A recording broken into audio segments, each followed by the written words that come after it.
بسم الله الرحمن الرحيم. அஸ்ஸலாமு அலைக்கும் வரஹ்மத்துல்லாஹி வபரகாத்துஹு. அன்பிற்குரிய சகோதர சகோதரிகளே, புகாரியுடைய 2311வது ஹதீஸ் குறித்து சென்ற வாரத்திற்கு முந்தைய நேரலையில், ரமலானுக்கு முந்தைய ஒரு நேரலையில் ஒரு சகோதரர் கேள்வி கேட்டிருந்தார். அந்த கேள்விக்கு நம்ம பதிலளிக்கும் பொழுது அந்த ஹதீஸில் சந்தேகம் உள்ள ஹதீஸாக இருக்கிறது, அது சரியில்லாத ஹதீஸாக இருக்கிறது என்று சில காரணங்களை சொல்லியிருந்தேன். அந்த காரணங்களை வைத்து அந்த ஹதீஸ் சரியில்லை என்று நான் சொல்லியிருக்கும் பொழுது அதற்கு ஒருத்தர் மறுப்பு போட்டிருக்கிறார். இலங்கையைச் சேர்ந்த யூனுஸ் என்பவர் ஒரு மறுப்பு போட்டிருக்கிறார். அப்போ நான் என்ன காரணத்தை சொல்லி அந்த ஹதீஸை மறுத்திருக்கிறேனோ அந்த காரணத்துக்கு பதில் சொன்னால் அது நேர்மையான விமர்சனம் என்று எடுத்துக்கொள்ளலாம். இவர் என்ன சொல்கிறாருன்னு கேட்டால் அதுக்கு சொல்லியிருக்கிறார் பதில். 1 மணி நேரத்து வீடியோவில் ஒரு 20 நிமிஷம் அதை பற்றியும் பேசுகிறார். பாக்கி 40 நிமிஷம் என்ன சொல்கிறாருன்னு கேட்டால், நான் சொல்லாத ஒரு விஷயத்தை நான் சொன்னது போல, நான் கூறாத ஒரு காரணத்தை நான் கூறியது போல சித்தரித்து ஒரு 40 நிமிஷம் விளக்கம் கொடுக்குறார். இது உள்ளதில் இது அயோக்கியத்தனமான ஒரு வாதம். இது நான் என்ன சொல்லியிருக்கிறேனோ, என்னுடைய நிலைப்பாடு என்னவோ அந்த நிலைப்பாட்டுக்குத்தான் பதில் சொல்லணுமே தவிர நான் ஒரு கருத்தை சொல்லவே இல்லை, அது எனது கொள்கையாகவும் இல்லை. அப்படி இருக்கும் பொழுது அதுதான் என் கொள்கை என்பது போல சித்தரித்து காட்டுகிற விதமாக ஒருவர் மறுப்பு சொன்னாரேயானால் அப்போ நான் நான் சொன்னதாக என் மீது சுமத்துகிறார் என்று ஆகிவிடுகிறது. அந்த மாதிரி தான் அவர் பதில் சொல்கிறார். என்ன சொல்கிறாரு?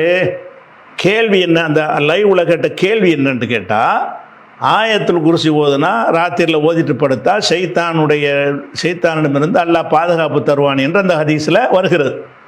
அதை வச்சு அவர் கேட்குறார். என்ன கேட்குறாருன்னு கேட்டால், நம்ம ஆயத்துல் குர்சி ஓதிட்டு படுக்கிறோம், ஷைத்தான்கிட்டருந்து பாதுகாப்பு இல்லையே, இது சரியான செய்தி தானா அப்படின்ட்டு வேறு சில கேள்விகளையும் கேட்டு என்ன செய்கிறாரு, அந்த லைவில் கேட்குறாரு. நான் அதுக்கு பதில் சொல்கிறேன். என்ன பதில் சொல்கிறேன்? இந்த ஷைத்தான் வருவான் என்று சொல்லப்பட்டு இருக்கிறது, ஷைத்தான் வரலை, அதனால் அது சரியில்லை என்று நான் பதில் சொல்லலை. அவர் கேள்வியில் கேட்டிருந்தார், நாங்கள் ஆயத்துல் குர்சி ஓதிட்டு படுக்கிறோம், ஓதின பிறகும் ஷைத்தான் வருகிறான், அப்போ ஷைத்தான்கிட்ட பாதுகாப்பு என்று சொல்வது பொய்யா போகுது அப்படின்னு அவர் கேட்குறார். நான் என்ன செஞ்ச பதிலில் அந்த கேள்வியை கண்டுக்கிறவே இல்லை, நான் அதுக்கு பதில் சொல்லவும் இல்லை. நான் எதுக்கு பதில் சொல்கிறேன்னு கேட்டால், முதல்ல இந்த ஹதீஸ் சரியில்லை, பாதுகாப்பு இருக்குன்ற அந்த ஹதீஸ் சொன்னால் தானே அதிலேருந்து ஒரு மற்ற கேள்வி கூடுதல் விளக்கம் வர முடியும். நான் சொன்னது என்னென்னு கேட்டால், அந்த ஹதீஸ் சரியில்லை, இன்னென்ன காரணத்தால் சரியில்லை அப்படின்னு நான் நினைச்சிட்டேன், பதில் சொல்லிட்டேன். எதை காரணமாக்கலை? ஷைத்தான் வருவான், ஷைத்தானிடமிருந்து பாதுகாப்பு என்று ஹதீஸில் உள்ளது. ஆனால் இந்த ஆயத்துல் குர்சி ஓதற்ற பிறகும் எங்களுக்கு ஷைத்தான் வருகிறான் அப்படின்னு கேட்டிருக்கிறீங்க, அதன் காரணமாக இந்த ஹதீஸ் சரியில்லை என்று நான் சொல்லவே இல்லை. ஷைத்தான் வர்றானா வரலை, ஏன் அதை சொல்லன்னு கேட்டால், செய்தியே தப்பாக இருக்கும்போது அதைத்தான் நம்ம விளக்கணும். ஒரு இட்டுக்கட்டப்பட்ட ஒரு செய்தியில் ஏதோ ஒன்று வருதுன்னு வைங்க, அதை ஒருத்தர் கேள்வி கேட்டார்னு சொன்னால் அதுக்கு நம்ம பதில் சொல்ல தேவையில்லை. செய்தி இட்டுக்கட்டப்பட்ட விட்டு தள்ளிட்டு போங்க, அவ்வளோதான் அப்படின்னு நம்ம பதில் சொல்கிறோம். அப்போ நான் சொன்னது என்னென்னு கேட்டால், இந்த மாதிரி ஆயத்துல் குர்சி ஓதினால் ஷைத்தானிடமிருந்து பாதுகாப்புங்கிறது இருக்குல்ல, அதுக்கு மாற்றமாக உலகத்தில் நடக்குதுல்ல, அது அவர் கேட்டதுக்கு அதையே நான் பதிலாக சொன்ன மாதிரி சித்தரிக்கிறார். எப்படி சித்தரிக்கிறாரு? இப்போ அவர் ஷைத்தானை பற்றி உள்ளதெல்லாம் பட்டியல் போடுறார். இது எனக்கு சம்மந்தம் இல்லாத ஒரு விஷயம். இந்த 40 நிமிஷம் என்ன செய்கிறாருன்னு கேட்டால், எனக்கு சம்மந்தம் இல்லாத, நான் சொல்லாத, நான் வாதிடாத விஷயங்களை எல்லாம் நான் சொன்னது போல் என்ன செய்கிறாருன்னு கேட்டால் அவர் சித்தரிக்கிறார். எப்படி சித்தரிக்கிறாருன்னு கேட்டால், இப்போ வீட்டுக்குள்ளே நுழைந்தால் அல்ல பிஸ்மில்லா சொல்லிட்டு நுழைங்க, ஷைத்தான் வரமாட்டான், இல்லாட்டி ஷைத்தான் வந்துடுவான் இருக்கிறது. அப்படி நுழைந்து விட்டோம் கேட்குறாரு. அப்படி நுழைந்து விட்டோம். அப்புறமேல கக்கூசில் போய் என் கக்கூசு போகும்போது ஷைத்தானோட பாதுகாப்பு தேடணும், அப்போ அங்கேயும் வருவான், அங்கே பாதுகாப்பு தேடிட்டோம், இங்கே வருவான் இருக்குது, அப்போ அந்த ஹதீஸ் பொய்யா? இவரா நிழலோட சண்டை போடுறார். இதை பற்றி எனக்கு இவர் சொல்கிறக்கூடிய இந்த கருத்து நமக்கு கிடையாது. அதே மாதிரி என்னன்னு கேட்டால், கக்கூசு போயிட்டு தூங்குறான், தூங்கும்போது ஓத வேண்டியதெல்லாம் ஓதிட்டு தூங்கும்போது தூக்கத்தில் என்ன செய்கிறது, சைத்தான் கனவுல வர்றான். சைத்தான் கனவுல வந்த காரணத்தினால் அந்த துவா வந்து தவறுண்டு ஆயிருமா? இந்த துவா இடது கையில் ஒருத்தன் சாப்பிட்றான், வலது கையில் எப்படி சாப்பிட்டு சொன்னால் சைத்தான் வரமாட்டான்னு இருக்குது. அது மாதிரி வந்து விட்டால் இப்போ ஏன் சைத்தான் இடது கையில் சாப்பிட்டா இப்போ சைத்தான் வந்துட்டாம்பிங்களா? அப்போ சைத்தான் வருவான் என்ற ஒரு விஷயம் வந்து சொன்னதுக்கு பிறகும் சைத்தான் வர்றான். எதை சொன்னால் சைத்தான் வரமாட்டான் என்று ரசூலுல்லாஹ் சொன்னாங்களோ அப்படியான விஷயங்கள் செஞ்ச பிறகும் மறுபடி வெவ்வேறு நேரங்கள் வந்துக்கிட்டே இருக்கிறான். அப்படி வர்ற காரணத்தினால் எங்களுக்கு ஷைத்தானுடைய பாதுகாப்பு இல்லைங்கிறத சொல்லி அந்த ஹதீஸை நீங்கள் மறுக்கீங்களான்னு கேட்குறாரு. இது எப்போ கேட்கலாம்? அது என்னுடைய கருத்தாக இருந்தால் தான் கேட்கலாம். ஆன்மீக சம்பந்தமான ஒரு விஷயத்திற்கு வந்து இப்படியான அது பதிலே நம்ம சொன்னதே கிடையாது. இன்னும் சொல்ல போனால் இது எதை வச்சு அவர் சொல்கிறாருன்னு கேட்டால், இந்த மாதிரி கேள்விகள் வருவதற்கு தூண்டி விட்டவரை இவர் தான், அது காரணகர்த்தவ இவர் தான் என்று சொல்லிவிட்டு என்ன செய்கிறாருன்னு கேட்டால், கரிஞ்சிரவ ஹதீஸை கேள்வி கேட்டார். காலோடு கால் நிற்கிறதுக்கு இவர் தான் கேள்வி கேட்டார். கரிஞ்சிரம் நடைமுறைக்கு சாத்தியமில்லை என்று சொன்ன இந்த வாசலை திறந்தவரை இவர் தான் என்று சொல்லி இந்த மாதிரி ஷைத்தானுடைய தூண்டுதல் வரும் என்ற ஹதீஸ் இருக்கிறது. அதுக்கு பிறகும் ஷைத்தான் வருகிறான், அதனால் நடைமுறை சாத்தியம் இல்லை, அது பொய், இது பொய்ன்னு இப்படின்னு வாசலை திறந்து விட்டார்னு சொல்லி அதுக்கு பட்டியலை போட்டால் என்ன அர்த்தம்? இது எல்லாமே நான் மறுக்கிறேன்னு அர்த்தம். அதுக்கு இதை சொல்லிவிட்டு அந்த வாசகத்தை சொன்னால் என்ன வரேன்? பீஜை வந்து இந்த மாதிரி சைத்தான் பாதுகாப்புன்னு ஹதீஸ் வருது, அதுக்கு பிறகு சைத்தான் வர்றான், கக்கூசிலேருந்து பாதுகாப்பு தேடியாச்சு, வெளியே வந்தோன்னே சைத்தான் வர்றான், தக்பீர் கட்டில் பாதுகாப்பு தேடியாச்சு, தக்பீர் கட்டோன்னு உள்ளுக்குள்ளே சைத்தான் வர்றான். அப்படி வர்றதுனால தொழுகை வந்து தீமை விட்டு தடுக்குதுன்னு வருகிறது, ஆனால் தொழுது விட்டு தீமையை தடுக்காமல் இருக்கிறது, அதனால் அந்த ஆயத்து சரியில்லை இப்படின்னு சொல்வாரான்னு நான் அப்படி சித்தரிக்கிறார். இப்படி நான் என்னைக்கா சொல்லியிருக்கிறேன்னா? நடைமுறைக்கு நான் எனக்கு நீ பதில் சொல்ல வந்தேன்னு சொன்னால் எதுக்கு அயோக்கியத்தனமான விஷமத்தனமான நான் சொல்லாத ஒரு விதத்தை மீது எதுக்கு சுமத்தணும்?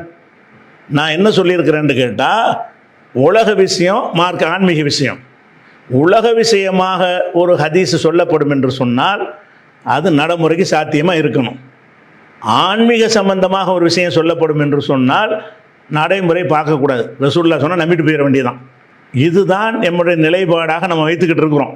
இதை வந்து உதாரணம் இது எதுலேருந்து வருதுன்னு கேட்டால், அந்த கருஞ்சீரவம் சம்பந்தப்பட்ட ஒரு ஹதீஸ். கருஞ்சீரவம் வந்து மரணத்தை தவிர அனைத்து நோய்க்கும் மருந்து என்ற ஒரு ஹதீஸ் இருக்குது. இந்த ஹதீஸு உண்மைக்கு மாற்றமாக இருப்பதால் ஏற்றுக்கொள்ள முடியாது. அனைத்து நோய்க்கும் மருந்து என்று சொன்னால் எந்த நோய்க்கு வேண்டாலும் நீ கரைஞ்சத்தை கொடுப்பியா?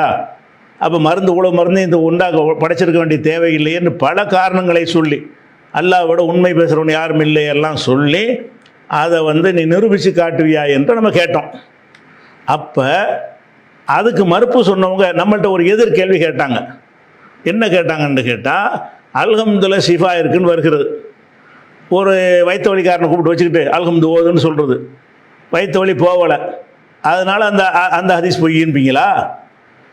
அல்ஹம்து ஓத சொல்லி தலைவலின்னு வர்றான், அல்ஹம்து ஓது, தலைவலி போகலைங்க, அப்போ அல்ஹம்து பொய், அல்ஹம்து சூரா ஓதுனா ஷிஃபா கிடைக்கும் என்பது பொய்ன்னு சொல்லுவீங்களா என்று ஒரு கேள்வியை கேட்டாங்க.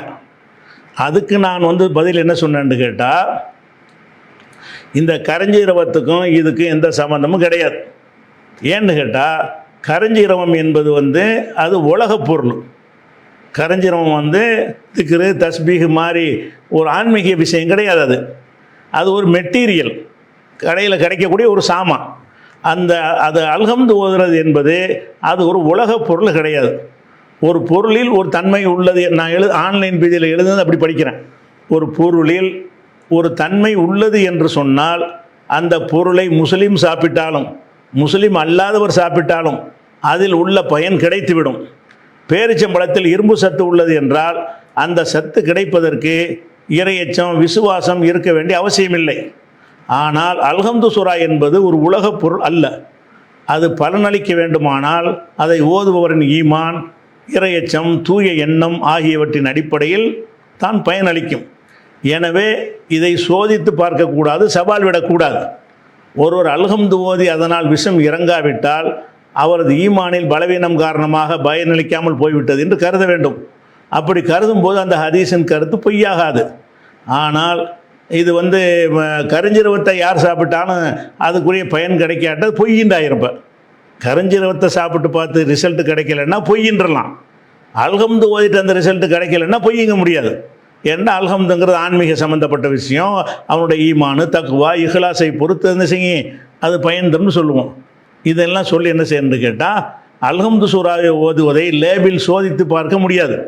ஒரு லேபில் போய் கொடுத்து இந்த அல்ஹம்து சூரா டெஸ்ட் பண்ணி இதில் என்னென்ன இருக்குன்னு சொல்லுங்கன்னு கேட்க முடியுமா? கேட்க முடியாது. அப்போ சோதித்து பார்க்கும் பொருள் அல்ல, நம்பிக்கை கொள்ளும் வணக்கமாகும் என்று நான் சொல்லியிருக்கிறேன். இதுக்கு மட்டும் இல்லை, இதே மாதிரி கேட்குற எல்லாத்துக்கும் நான் சொல்லியிருக்கிறேன். இந்த மாதிரி ஆன்மீக சம்பந்தமான ஒரு விஷயம் வரும் என்று சொன்னால் அது நடைமுறைக்கு சாத்தியமான்னு பார்க்கக்கூடாது, அப்படியே நம்ப வேண்டும். நீங்கள் அல்லாஹும்ம இன்னி அவுது பிக்கே மினல் ஹுபுதி உல் ஹபாயின்னு ஓதுனா சைத்தான் வரமாட்டான் இருக்கா, நம்பிட வேண்டியதான், அவ்வளோதான்.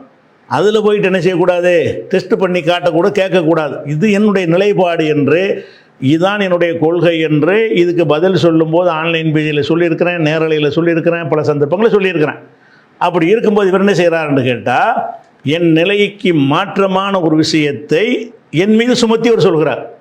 எனக்கு அந்த நிலைப்பாடே இல்லை. இப்போ ஷைத்தான் சம்பந்தமாக உள்ள விஷயத்துல எல்லாம் எந்த ஒரு டெஸ்ட்டும் கிடையாது, அப்படி நம்பணுங்கிறது தான் என்னுடைய கொள்கை. இப்போ அல்ஹம்து ஓதுனால் அல்ஹம்து ஓதுன்னு தொழுகையில் நுழைந்தவுடனே சைத்தான் வருவான்னு இருக்குது. சைத்தான் வருவான்னா வருவான் தான், அதை மாற்றுக்கிறது நாங்கள் சொல்ல மாட்டோம். அப்போ சைத்தான்கிட்டருந்து பாதுகாப்பு என்று சில வசனங்கள் வரும். ஒருத்தனுக்கு பாதுகாப்பு வரலைன்னா அது ஆன்மீக சம்மந்தப்பட்ட விஷயம்ப்பா, உனக்கு ஏதோ உன்னுடைய ஈமானில் குறையா இஹ்லாஸில் குறையா அதில் வந்து டெஸ்ட் பண்ணி சொல்ல முடியாது. ரசூலுல்லாஹ் சொன்னால் நம்பிட வேண்டும், இதை தான் நம்ம சொல்கிறோம். அப்போ எதுலையெல்லாம் சைத்தான் வருவான் வரமாட்டான்னு வருகிறதோ அதில் எல்லாம் அதை கேள்வியாக்கக்கூடாது, கேள்விக்குறியாக்கக்கூடாது என்பது தான் நம்ம கொள்கை. ஆனால் எதில் டெஸ்ட் பண்ண சொல்கிறோம்? மரணத்தை தவிர அனைத்துக்கும் மருந்து இருக்குங்கிறியா? அஜிவா சாப்பிட்டால் விஷம் ஒன்றும் செய்யாதுங்கிறியா? இந்த அஜிவா இந்த விஷம் கூடி நான் சொல்லுவேன். ஏன்? அஜிவாங்கிறது ஒரு உலகத்தின் பொருள். ஒரு பேரிச்சம்பழம் என்பது உலகத்தில் கிடைக்கிற ஒரு பொருள், விஷம் என்பது உலகத்தில் கிடைக்கிற ஒரு பொருள். இதை சாப்பிட்டா இதுக்கு இந்த இது ஒன்றும் செய்யாது நீ சொல்வாயானால் நிரூபித்து காட்டு என்று கேட்பேன். அப்போ நான் நிரூபித்து காட்டு என்று கேட்குறேன்ல, அந்த வாசலை திறந்து விட்டதுனால தான் இவர் கேள்வி கேட்டாராம். எந்த கேள்வி? நாங்கள் ஓதி படுக்கிறோம், அப்படி இருந்தும் சைத்தான் வருகிறானேன்றது இவர் தான் வாசலை திறந்து விட்டார். நான் அப்படி திறந்தே விடலையே, நான் தெளிவாக சொல்கிறேன். ஆன்மீக சம்பந்தப்பட்ட விஷயத்திற்கு வந்து நடைமுறை சாத்தியம், ஏன்னா நடைமுறை சாத்தியத்துக்கு அதை டெஸ்ட் பண்ண இயலாது, அது சோதித்து பார்க்குற ஒரு விஷயம் கிடையாது. நீங்கள் உலக விஷயத்துக்கு சொன்ன காரியத்துக்கு தான் நான் என்ன கேட்டிருக்கிறேன், நான் அஜிவாவு கேட்டேன், கரஞ்சிரவத்துக்கு கேட்டேன்னு இருக்குது. அதே மாதிரி என்ன செய்கிறாருன்னு கேட்டால், ஒரு ஹதீஸ் ஒன்று வருங்க. அதாவது தொழுகையில் வந்து காலோடு கால் தோளோடு தோல் முட்டுக்காலோட முட்டுக்கால் சேர்த்து நிற்கணும்னு ஒரு ஹதீஸ் வரும். அது முஸ்லீமில் வரக்கூடிய ஒரு ஹதீஸ். அந்த ஹதீஸை வந்து அந்த மாதிரி அர்த்தம் செய்யக்கூடாது. ஏன்னு கேட்டால், உலகத்தில் வந்து எந்த ஒரு மனுஷனும் தொழுகும்போது ஒருத்தனுடைய தோளும் அர்த்தனுடைய தோளும், ஒருத்தனுடைய முழங்காலும் அர்த்தனுடைய முழங்காலும், ஒருத்தனுடைய பாதமும் அர்த்தனுடைய பாதமும் சேராது அப்படின்னு சொல்லி நான் விளக்கியிருக்கிறேன். அந்த விஷயத்தை கேட்குறாரு, காலோடு கால் சாத்தியமானு கேட்குறாரு. இது சாத்தியமானு கேட்காம எப்படி அப்படி தான் கேட்க முடியும்? உதாரணமாக சொல்வதாக இருந்தால், இந்த காலோடு நான் என்ன சொன்னேன்னு பாருங்கள். இதுதான் அவர் கேட்குறாரு. காலோடு காலுங்கிறதுக்கு தொழுகையில் நிற்கும் பொழுது ஒரு ஹதீஸ் இருக்கிறது, 2-3 ஹதீஸ் இருக்கிறது. அதில் என்ன வருதுன்னு கேட்டால், வரிசையாக நிற்கிறோம்ல, வரிசையாக நிற்கும் பொழுது தோளோடு தோல் வந்து நிற்கணும் ஆனால் சொன்னார்னு அவர் சொல்கிறார். தோளோடு தோல் நிற்கிறதுனா என்ன அர்த்தம்? தோளோடு தோல் வந்து நிற்க இயலுமா? தோளோடு தோல்னு சொன்னால் ஒருத்தருடைய தோல் புஜம் இன்னொருத்தருடைய தோல் புஜத்தில் ஒட்டணும், இப்படி நிற்கணும். இப்படி நிற்கிறதா இருந்தால் எல்லா மனுஷனும் சமமான உயரத்தில் படைக்கப்பட்டிருந்தால் தான் நிற்க முடியும். என்னுடைய தோளோடு இன்னொருத்தர் ஒட்டுறதா இருந்தால் என் உயரமும் அவர் உயரமும் சமமாக இருக்கணும். நான் 5 அடி இருக்கிறேன், அவர் 3 அடி இருக்கிறாரு. அவர் தோல் புஜம் என் வயிற்றுல தான் ஒட்டும். தோளோடு தோல் ஒட்ட ஹைட்டுக்கு வித்தியாசம் வருதில்ல. தோளோடு தோல் ஒட்டுவதாக இருந்து இப்படி இருந்தால் ஒட்டும், இப்படி இருந்தால் அப்படி ஒட்டும். அப்போ தோளோடு தோல் என்பது வந்து தோளோடு தோல் ஒட்டணுங்கிற அர்த்தம் அதுக்கு இல்லை. ஆனால் அவங்க சொன்ன தப்பும் கிடையாது. அது என்ன அர்த்தம்னு கேட்டால், அந்த மட்டம், இந்த தோல் மட்டம் அந்த தோல் மட்டும் சமமாக இருக்கணும், முந்திட்டு வரக்கூடாது. ஒரு ஆள் வந்து சஃபில் நிற்கும் பொழுது இன்னொரு ஆளுடைய தோல் பூஜ்ஜத்துக்குன்னு ஒரு மட்டம் இருக்குல்ல, இப்படி இருக்குது, இப்படி இருக்குது, இப்படி இருக்கணும், இப்படி வந்துடக்கூடாது. இதான் அந்த அளவு வச்சுக்கிட்டீங்கன்னா, இப்படி வந்துட்டாருன்னா முந்தி வந்துடுறாரு, இப்படி வந்தால் பிந்தி போயிடுறாரு. அந்த நேர் மட்டம் கோடு குதிகாலை போட்டு கோடு போடுவாங்கல்ல, போட்டால் கரெக்டாக இருக்கணும். அதுதான் அர்த்தமே தவிர தோளோடு தோல் எப்படி நிற்க இயலும், இது ஒரு விஷயம். அதில் இன்னொன்று என்ன வருதுன்னு நம்ம என்ன கேட்டோம்னு சொன்னால், முட்டுக்காலோட முட்டுக்கால் ஒட்டு மாதிரி யாரை நின்று காட்டுங்க பார்ப்போம். ஒருவனுடைய முட்டுக்கால் இன்னொருத்த முட்டுக்கால ஒட்டுமா? ஒட்டாது. நீங்கள் எப்படி ஒட்டிட்டு நின்றாலும் சரி, ரெண்டு பேருடைய முட்டுக்காலுக்கு மத்தியில் இடைவெளி இருக்கத்தான் செய்யும். அவன் தன் முட்டுக்காலில் ஒட்டிக்கிற முடியும். ஒரு மனிதன் வந்து இன்னொரு மனிதனுடைய முட்டுக்காலோட ஒட்டும் விதமாக நிற்க முடியுமான்னா யாராலும் நிற்க முடியாது. காலை வளைச்சு வச்சா கூட சப்பில் நிற்கும் பொழுது ஒருவருடைய முட்டுக்கால் இன்னொருத்தருடைய முட்டுக்காலில் ஒட்டவே ஒட்டாது, இடைவெளி இருக்கும். அது போக பாதத்தோட பாதம் மூணும் சேரணும். தோளோட தோல் இருக்கணுமா, அப்போ அதுவும் ஒரே சைஸில் எல்லாரும் இருக்கணும். முட்டுக்காலோட முட்டுக்காலும் ஒட்டணுமா, காலோட காலம் ஒட்டணுமா, இப்படி தான் இருக்குன்னு சொல்லி அனசு சொன்னாருங்கன்னு சொல்கிறீங்கல்ல, செய்வோம். இதை எப்படி நான் செஞ்சு காட்டுங்க. அது ஏற்றுக்கிறணும் சொல்கிறாலும் என்ன செய்யணும், தோளோடு தோளும் ஒட்டணும், முட்டுக்காலோட முட்டுக்காலும் ஒட்டணும், காலோடு காலம் ஒட்டணும், செஞ்சு காட்டு. இவங்க என்ன செய்வாங்கன்னு அந்த ஹதீஸை வைத்துக்கொண்டு காலோடு கால் ஒட்டுறதுக்கு மட்டும் ஆதாரம் காட்டுவாங்க. இப்படி நகண்டு பண்ண இப்படி விரிச்சுட்டே போவாங்க. ஒருத்தர் நவண்டான்னு வைங்களேன், இந்த அகல ஹதீஸுங்கிறவங்க இந்த வாதம் வைக்கக்கூடிய ஆட்கள்லாம் ஒட்டிக்கிட்டு இருப்பாங்க. அவங்க கொஞ்சம் அன்ஈஸியாக இருக்கும், நவட்டிக்கிட்டான்னு வைங்களேன், காலை வச்சு அங்கே போய் நிற்கிட்டு இப்படி விரிச்சிட்டு போகிறது. அதை இவன் கால் போய் அவன் காலில் போய் இடித்து உரசணும். இப்படி தான் இந்த அகல ஹதீஸ் பள்ளிவாசல்லாம் இருக்கும். அப்போ காலோட காலை விரிச்சிக்கிற, தோலை எப்படி விரிக்கிற, நீ விலகி போனவனாக இருந்தால் காலை என்ன விரிக்கிற வசதியாக படைக்கப்பட்டதுனால காலை விரிச்சிக்கிறீங்க. ஒருத்தன் தோலோட அவன்ட்டு போயிட்டான், தோலை எப்படி விரிப்பீங்க, பாடி ரெண்டாக்கி விரிச்சிட்டு போயிடுவீங்களா, விட்டுவீங்களா அங்கே போய்? அப்போ அர்த்தமற்ற முறையில் புரியாதீங்க என்று கேட்குறோம். இதுக்கு தான் அவர் சொல்கிறாரு, அனசு புரிஞ்சு தப்பான், இவர் விளக்கம் சரியான்னு சொல்கிறீங்கல்ல. அப்போ இது அனசு சொன்ன விளக்கம் சரின்னா நீங்கள் விளக்கம் என்ன சொல்லி காட்டுங்க. இந்த அர்த்தத்தில் சொல்லியிருப்பாருங்கிறோம். எந்த அர்த்தம் சொல்லியிருப்பாங்கன்னா, முட்டுக்காலு காலு தோல் எல்லாம் வந்து அடுத்தவனுடைய முட்டுக்காலு தோளுடைய மட்டத்தில் இருக்க வேண்டும். அந்த நூல் பிடிச்ச மாதிரி அந்த வரிசைக்கு முன்ன பின்ன போயிடக்கூடாது. என் தோல் பீஜம் ஒரு கைத்தை கட்டி வச்சோன்னு வைங்களேன், ஒரு கைத்தை கட்டினோம்னா என் தோல் பீஜம் அந்த கைத்தில் ஒட்டணும், அதுக்கு நேரம் குளிச்சா அவனுடைய இது அதே மாதிரி இருக்கணும். ஒட்டுறது அர்த்தம் கிடையாது. சஃபுல இது எப்போ சொல்றாங்க, இன்னொரு ஹதீஸில் வருது, பாதியன் சதுரகு, ஒரு மனிதர் நெஞ்சை தள்ளி கொண்டு நின்றார். அப்பதான் ரசூலுல்லாஹி சொல்றாங்க, சஃபுல எல்லாரும் நிற்கிற மாதிரி நிற்காம அவர் ஒரு ஸ்டெப் முன்னாடி நிற்கிறார். இப்படி முன்னாடி நிற்காத பின்னாடி போ என்பதற்கு தான் ரசூலுல்லாஹ் வந்து அதை அந்த வாசகத்தை சொல்றாங்க, நீங்க சப்பை வரிசைப்படுத்துங்கள் அப்படின்னு சொல்லி. அப்போ சப்பை வரிசைப்படுத்தல, இடைவெளி விடக்கூடாதுலாம் சாதாரண விஷயம், அது விடக்கூடாது, நெருக்கித்தான் நிற்கணும். நெருக்கி நிற்கிறதுக்கு இந்த லிஸ்ட் போடக்கூடாது, நீங்கள் நடக்காத லிஸ்ட் போடக்கூடாது. நெருக்கி நிற்கிறது ஏதாவது ஒரு பகுதி பட்டா போதும். நெருக்கி நிற்கிறதுக்கு அர்த்தம் என்னன்னு கேட்டால், அவனுடைய கை நம்ம கை பலப்படலாம், தொடப்படலாம், வயிறு ஏதோ ஒன்று படலாம், நம்மளும் அவனை வந்து உரசணும். இப்படி இடைவெளி தீண்டாமையை காட்டுற மாதிரி இடைவெளி விட்டுறக்கூடாது. நெருக்கி நிற்கணும் என்பது சட்டம், அது வேறு விஷயம், அது வேற ஹதீஸ்கள் இருக்கிறது. அந்த நெருக்கி நிற்கிறங்கிற பேரில் தோலுக்கு நேர தோலோட தோல் ஒட்டணும், முட்டுக்காலோட முட்டு ஒட்டணும், பாதத்தோட பாதம் ஒட்டணும்னா எப்படி ஒட்டும், செஞ்சு காட்டுங்க. யாருக்கும் ஒட்டாது. தோலோடு தோலும் பாதத்தோடு பாதம் முட்டுக்காலோட முட்டுக்காலும் ஒட்டாது. வேணுமென்னா அந்த எப்போ ஒட்டேன், சமமான உயரத்தில் உள்ள ரெண்டு பேரும் கொண்டு நிப்பாட்டி வச்சு வேண்டாம், அந்த தோலையும் காலையும் ஒட்டலாம், முட்டுக்காலை ஒட்டி காட்ட முடியாது. அப்போ இதைத்தான் நம்ம சொல்லி. அப்போ இதில் வந்து இந்த காலோடு காலுங்கிறது கேள்வி கேட்டார், இவர் இப்படி தான் கேட்பார். ஹதீஸில் உள்ளதெல்லாம் சந்தேகம் எழுப்புங்கிறதுக்கு என்ன காரணம் காட்டுறாரு, நடைமுறை சாத்தியமானு கேட்டார்ல, இந்த பீஜை கேட்டார்ல, அந்த வாசலை திறந்ததுனால தான் இந்த ஆள் கேள்வி கேட்டாரான். இப்படி சைத்தான்ட்டு பாதுகாப்பு தேடிய பிறகும் சைத்தான் வருகிறானே அப்படி கேட்டார்னா, அப்படி நான் சொல்லி இருக்கிறேன் எங்கேயாவது? திக்ருகளுக்கு, தஸ்பீகளுக்கு, துவாக்களுக்கு இதை ஓதுனால் இது நடக்கும், அதை ஓதுனால் அது நடக்கும்னு வரக்கூடியதுக்கெல்லாம் கேட்கணும்னு சொல்லியிருக்கேன்னா, கேட்கக்கூடாதுன்னு இருக்குன்னா நான் பிரித்து அழகாவில் சொல்கிறேன். உலக விஷயமாக இதை சாப்பிட்டா சாவ மாட்டேன்னு சொன்னால் செஞ்சு காட்டுறான்னு கேட்பேன். அதுக்கு சொன்னது என்ன செய்கிறாருன்னு கேட்டால், இவர் வாசலை திறந்து விட்டதுனால தான் இந்த கேள்வி கேட்குறார். அவர் கேள்வி கேட்டவர் கேட்டுவிட்டாராம். அப்படி என்றால் இதெல்லாம் கேட்பீங்களான்னு வரிசையை ரிஜிஸ்டர் போடும்போது இதை விளங்காத ஒருத்தன் பார்த்தான்ட்டு வைங்க, அவன் என்ன நினைப்பான்னு கேட்டால், ஓ இதையெல்லாம் பீஜை மறுக்கிறார் போல இருக்குது, இதெல்லாம் அந்த தொழுகையில் வந்து செய்தான் வர்றத, கக்கூசில் செய்தான் வர்றத, சாப்பிடும்போது செய்தான் வர்றத, இதுகளையெல்லாம் பீஜை மறுக்கிறாரு என்று ஒருத்தன் நினைக்கிற மாதிரி அவர் லிஸ்ட்டை போடுறார். 40 நிமிஷம் பட்டியல் பார்த்து என்னடா அம்புட்டு விஷயத்தை பீஜை இல்லைன்னுறார் போல இருக்க அப்படிங்கிற மாதிரி ஒரு தோற்றத்தை என்ன செய்கிறாரு, வஞ்சகத்தனமாக சொல்கிறாரு. நான் சொல்லாத ஒன்று இதுக்குன்னு பதில் சொல்லிட்டு 40 நிமிஷம் வேஸ்ட்டில், நான் அதை பற்றி பேசவே இல்லையே, அதெல்லாம் ஏற்றுக்கொள்ளணும் என்பது தான் என்னுடைய கொள்கையை வச்சுக்கிட்டு இருக்கிறேன். எதில் நான் கேட்குறேன் அந்த லிஸ்ட்டு நான் போடுறேன், எந்தெந்த விஷயங்கள்லாம் கேட்குறேன்ட்டு அடுத்து நான் போட போகிறேன். அப்போ என்னென்னு கேட்டால், குரானுக்கு முரண்படுற ஹதீஸுகள்னு இவர் விதைச்சி விட்டுட்டாரு. அதனுடைய விளைவாகத்தான் இது மாதிரி கேள்விகள்லாம் வருதுன்னு சொல்லி அந்த ஒரு வாதத்துக்கும் பதில் சொல்கிறார். அது தொடர்ச்சியாக குரானுக்கு முரண்படுற விஷயத்தையெல்லாம் சொல்லி இதைத்தான் குரானுக்கு முரண்னு சொல்லி பேசுகிறாரு என்று சொல்கிறார்.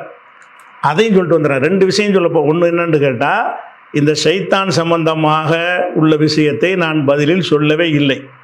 நான் எதுக்கு மட்டும்தான் சொல்லியிருக்கிறேன், அந்த ஹதீஸ் எப்படி அந்த கருத்து அடிப்படையில் தவறாக இருக்கிறது அதை தான் நான் சொல்லியிருக்கிறேன். அதுக்கு நீ பதில் சொல்லியிருக்கிறார் அவர். அதை அந்த 40 நிமிஷத்துக்கு மேலே சொல்கிறார். ஆனால் இவர் என்ன செய்ய, அதுக்கு முன்னாடியே இந்த ஷைத்தான் வரமாட்டான்ங்கிற ஒரு விஷயம், இதை ஓதுனால் ஷைத்தான் வரமாட்டான், அதை ஓதுனால் ஷைத்தான் வரமாட்டான் இருக்குல்ல, அதையெல்லாம் எடுத்து போட்டு ஓதுன பிறகு இப்படி வந்தான், அது ஓதுன பிறகு இப்படி வந்தான், சாப்பிட்ட பிறகு வரமாட்டான், நம்ம தூங்குற பையன் வந்தான் அப்படின்னு கேட்டு இதெல்லாம் நான் மறுப்பது போல இந்த மாதிரி ஹதீஸுகள் எல்லாம் நடைமுறைக்கு சாத்தியமில்லாத காரணத்தினால இதையெல்லாம் மறுக்கணும் என்று இவர் பேஜை சொல்லி கொடுத்து விட்டார்னு சொல்லி என் மீது என்ன செய்கிறார்ன்றா, என் கருத்துக்கு மாற்றமான ஒன்றை என் மீது திணிக்கிறது என்பது இது ஒரு வடிகட்டின ஒரு அயோக்கியத்தனமான ஒரு வாதம். இப்படி யாரும் செஞ்சு நான் பார்த்ததில்லை. நான் சொல்வதை என்னுடைய கருத்தில் இருந்து தான் நீங்கள் சொல்லணும். அது ஒரு விஷயமாச்சா.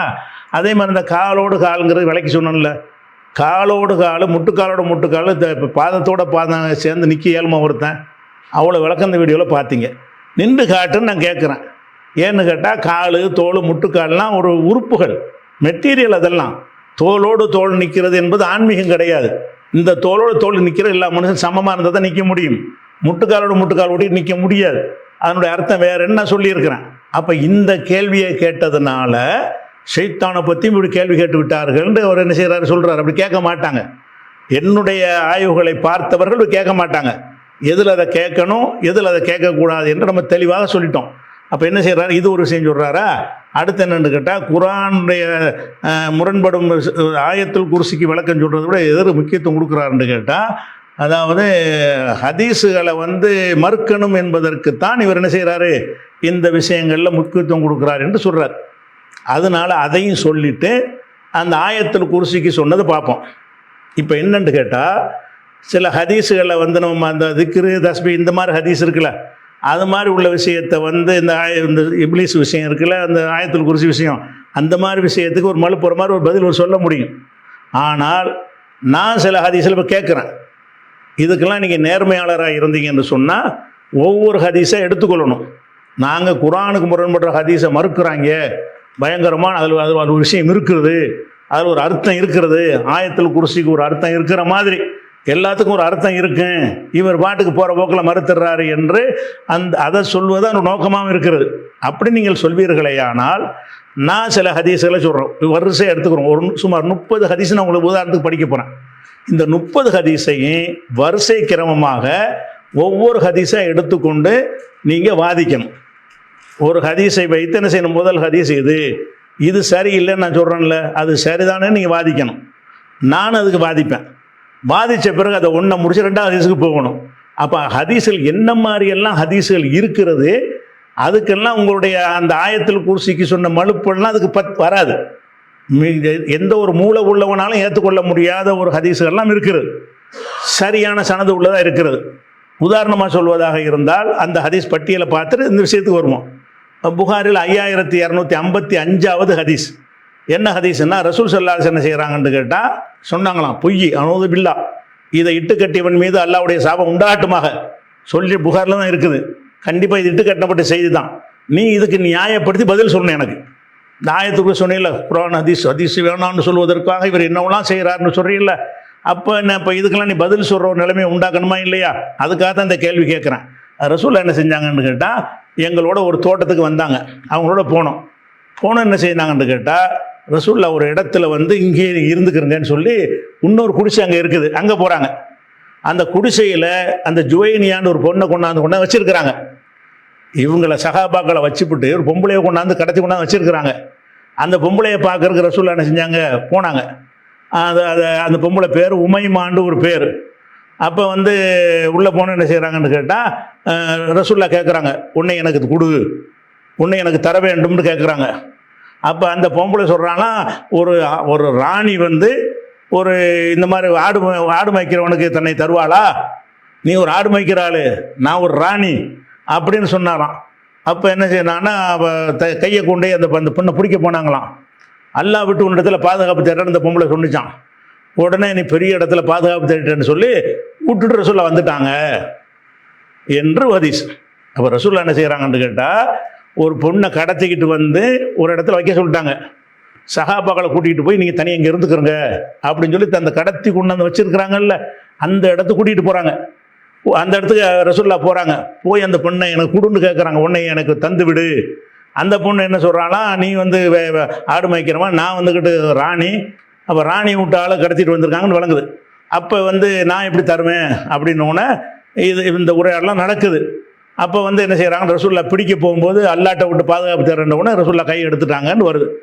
இது வந்து இதுக்கு இந்த ஆயத்திற்கு சொன்ன மாதிரி இது சொல்லு பதில். ஆயத்திற்கு என்ன சொல்கிறேன், அது என்ன விஷயம்ண்டு நீங்கள் இந்த மாதிரி வந்துக்கிட்ட சைத்தாண்டா என்ன இதுனா என்னண்டா மழுப்பலாம். நீங்கள் மெட்டீரியலில் நான் கேட்கும்போது உலக ரீதியான விஷயங்களில் கேட்கும்போது மழுப்பவனா பார்க்குறவனுக்கு படிச்சுன்னு தெரிஞ்சு போயிடும்.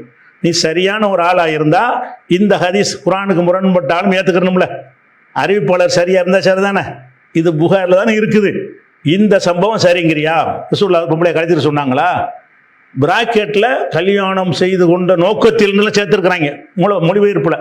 இந்த மொழிபெயர்ப்புலாம் விட்டுவிடு, மூலத்திலிருந்து வாசித்து இது சரிதான். ரசூலுல்லாஹ் ஒரு பொம்பளையை கடத்திட்டு வர சொன்னாங்க, ஒரு அந்நிய பெண்ணை போய் தனியாக போய் சந்திச்சாங்க, இருக்கிறாள்லாம் வெளியே காவலுக்கு வச்சு விட்டு சந்திச்சாங்க அப்படின்னு சொல்லி கையை பிடிக்க வேற போடுறாங்க. அந்த பொம்பளை என்ன செய்கிறாங்க, பிடிக்க வேற போகிறாங்க. அந்த பொம்பளை வந்து ஒழுக்கமாக இருந்து பாதுகாப்பு தேடுறான்னு வருது. அப்போ ரசூலுல்லாஹ் ஒழுக்கம் கெட்டவர் மாதிரி காட்டி இப்படி ஒரு ஹதீஸ் எழுதி வச்சுக்கிறீங்களே, இதுக்கு சொல்லுங்கள். ஹதீஸை விட்டு திருப்புவதற்குத்தானே இதை சொல்கிறாருங்கிறீங்களே, இதுக்கு நீங்கள் பதில் சொல்லணும்.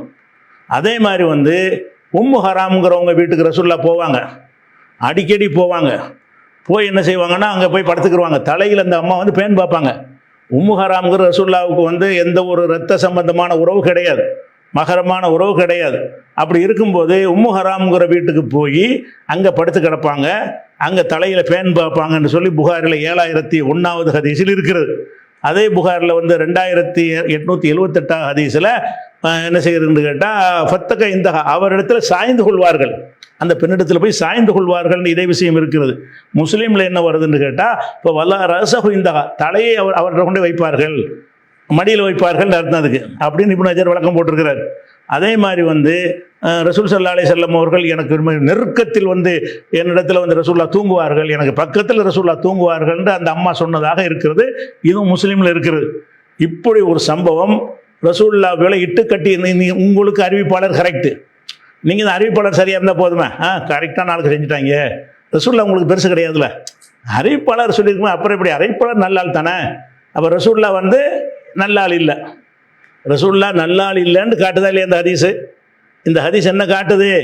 இன்னொரு அந்நிய பெண்ணிட்ட போய் பக்கத்தில் படுத்து கிடந்தார்கள், பேன் பார்க்கறன்னா டச் பண்ணிடுவாங்களே, பேன் பார்த்தார்கள், அவரிடத்தில் சாய்ந்து கொண்டார்கள் என்றெல்லாம் எழுதி வச்சுக்கிறீங்களே. இந்த ஹதீஸ் நான் தவறுங்கிறேன். இது ரெண்டாவதாக எடுத்துக்கொள்ளணும். இது ஒன்றுக்கு பதில் சொல்லணும், அனைத்துக்கும் பதில் சொல்லணும். நான் திருப்பி பதில் சொல்லுவேன். அனைத்து மக்கள் மத்தியில் ஹதீஸ் என்ற பெயரில் அறிவிப்பாளர் சரியாக இருந்தும் எந்த ஒரு கொம்பனாலையும் நியாயப்படுத்த முடியாத கட்டுக்கதைகள் இருக்கின்றன. உங்களை மாதிரி ஆளுக்குனால தான் அகல குரான் உண்டாகுறான். தவறான ஹதீஸை நியாயப்படுத்தும் போது தான் எதுக்கு ஹதீஸ்ன்னு கேட்குறான். அப்போ நீங்கள் இந்த ஆயத்துல் குர்சி மாதிரி திக்ரு தஸ்பீஹ்க்கு ஏதாவது மழுப்பலான்னு பார்க்குறீங்க. அந்த மழுப்பனும் சரியில்லை, நான் பிறகு விளக்க போகிறேன். இதுக்கு பதில் சொல்லுங்கள். முதல்ல ஹதீஸை விட்டு திருப்புவதற்காக தான் இவர் இந்த வேலையெல்லாம் பார்க்குறாரு. ஹதீஸில் அந்த சைத்தான் சம்மந்தப்பட்ட மறுக்கிற மாதிரி சித்தரிக்கிறாரு. அதுக்காக தான் சைத்தானை தனியாக அதையும் மறுக்கலை. ஆனால் நான் மறுக்கிறது என்னங்கிறது சொல்லணும்ல. இதுக்கு பதில் சொல்லுங்கள். பதில் சொல்லணும். என்ன செய்யணும்? அடுத்த ஒரு பதிவை போட்டு இதுக்கு செய்யணும். அதே மாதிரி வந்து சாலிம்னு ஒருத்தர் இருந்தார், ஹுதைஃபான்னு ஒருத்தர் என்ன செய்கிறார், சாலிம் எடுத்து வளர்க்குறார். வளர்த்துக்கணும். என்ன செய்யுதுன்னு கேட்டால், இந்த சட்டம் இறங்கிருச்சு, வளர்ப்பு பிள்ளை கிடையாது, வளர்ப்பு பிள்ளைலாம் கிடையாது, பெற்றது மட்டும்தான் பிள்ளைன்னு இறங்கிருச்சு. அப்போ அதுக்குள்ள பிள்ளை மாதிரி இனிமேல் இருக்க முடியாது. அப்போ அந்த அம்மா என்ன செய்கிறாங்கன்னா ரசூலுல்லாஹ்ட்ட வந்து கேட்குறாங்க, இந்த மாதிரி பிள்ளை மாதிரி எடுத்து வளர்த்துட்டோம், அப்புறம் அவர் எங்கள் வீட்டுக்கு வரப்போ இருக்குது, இப்போ இனிமேல் பிள்ளை இல்லைன்னு வர மார்க்கத்தை சொல்லிவிட்டீங்க, நான் என்ன செய்கிறது அப்படின்னு அந்த அம்மா கேட்குறாங்களாம். கேட்டோம். ரசூலுல்லாஹ் என்ன செய்கிறாங்கன்னா, அவருக்கு நீ பால் கொடுத்துரு, பால் கொடுத்தா அம்மாவாயிருவேன். பால் கொடுக்கறது நினைச்ச இடத்துல கொடுக்கலுமா, அது கைப்புள்ள இருக்குன்னு பல விஷயங்கள் இருக்குது. அந்த விஷயத்தை விட்டுருங்க.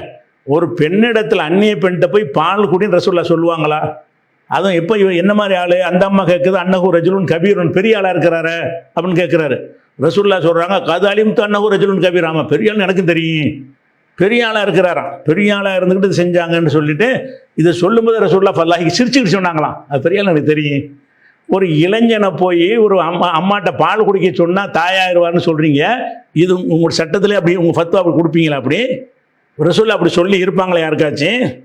அப்போ ரசூல்லா வந்து என்ன பார்வையை தாழ்த்தி கொள்ளுங்கள்ங்கிறது முகத்தில் படுவதற்கு தாழ்த்தி கொள்ள சொல்லும்போது எது வந்து செக்ஸ் அப்பீலுக்கு மனுஷன் ஒரு அடையாளமாக வச்சுக்கிறான்னா அதில் போய் பால் குடிக்க சொல்கிறீங்க. பால் குடிக்க சொன்னார்னு என்ன செய்கிறது வருது. இதில் பல விஷயங்கள் அதில் அடங்கி பல அறிவிப்புகள் வருது. ஒவ்வொரு அறிவிப்பையும் பார்க்கும்போது ரசூல் ஸல்லல்லாஹு என்ன மாதிரி இவங்க கொச்சப்படுத்தி இருக்கிறாங்கன்னு கோபம் வருது நமக்கு. இவங்களுக்கு அறிவிப்பாளர் கரெக்டாக இருக்குது, முஸ்லீம் நூலில் வந்து விட்டது இல்லையா, அறிவிப்பாளர் கரெக்டாக இருந்தால் ரசூல்லா எப்படி போனால் எப்படி போயிட்டு இருக்கு நமக்கு என்ன அப்படின்னு சொல்லி இதுக்கு பதில் சொல்ல வேண்டும். ஹதீஸை விட்டு திருப்புவதற்குத்தானே சொல்கிறாருங்கிறீங்கல்ல, நீங்கள் திருப்பாத ஆள் தானே, திருப்பாத ஆள் என்ன செய்யணும், இதுக்கு மக்கள் மத்தியில் பதில் சொல்லுங்கள், இதுக்கு ஒரு வீடியோ போட்டு சொல்லணும். அதே மாதிரி என்ன வருதுன்னு கேட்டால் கியாம நாளில் என்ன செய்வாங்கன்னு கேட்டால் மலை போல பாவங்களை செஞ்சுட்டு வருவாங்களாம். அல்லாஹ் என்ன செய்வான்னா அந்த பாவங்களை மன்னிச்சிருவான். முஸ்லீம்கள் மலை போல பாவங்களை செஞ்சுட்டு வருவாங்க, அந்த பாவத்தை மன்னிச்சிருவான். இது வரைக்கும் கரெக்டான கருத்து. மன்னிச்சுட்டு என்ன செய்வான்னு கேட்டால் ஓ எலவுஹா அலல் யஹூதி ஒன் நசாரா, அந்த பாவங்கள்லாம் தூக்கி யஹூதி நசாரா மேலே வச்சு விட்ருவான். நான் செஞ்ச பாவத்தை வந்து மன்னிச்சுட்டு அந்த பாவத்தை எல்லாம் என்ன செய்வான் அல்லாஹ் யஹூதி நசாராக்கள் தலையில் வைத்து விடுவான் அப்படின்னு சொல்லி என்ன செய்கிறது ஒரு ஹதீஸ் இருக்கிறது. இது முஸ்லீமில் இருக்கிறது. உங்கள் கருத்து பிரகாரம் அறிவிப்பாளர் கரெக்டாக உள்ள ஆத்தன்டிக்கான செய்தியில் இருக்கிறது. அப்போ இஸ்லாமிய ஆத்தன்டிக்கான செய்தியில் ஒருத்தன் செஞ்ச பாவத்தை ஒருத்தனில் வைக்கலாமா? அவன் செஞ்ச பாவத்தை மன்னித்தல் என்பது அல்லாஹ்வுடைய கருணை சம்பந்தப்பட்டது. அவன் யூதன்கிட்ட வந்து அவன் செஞ்ச பாவத்துக்கு அவனை தண்டிக்கலாம்.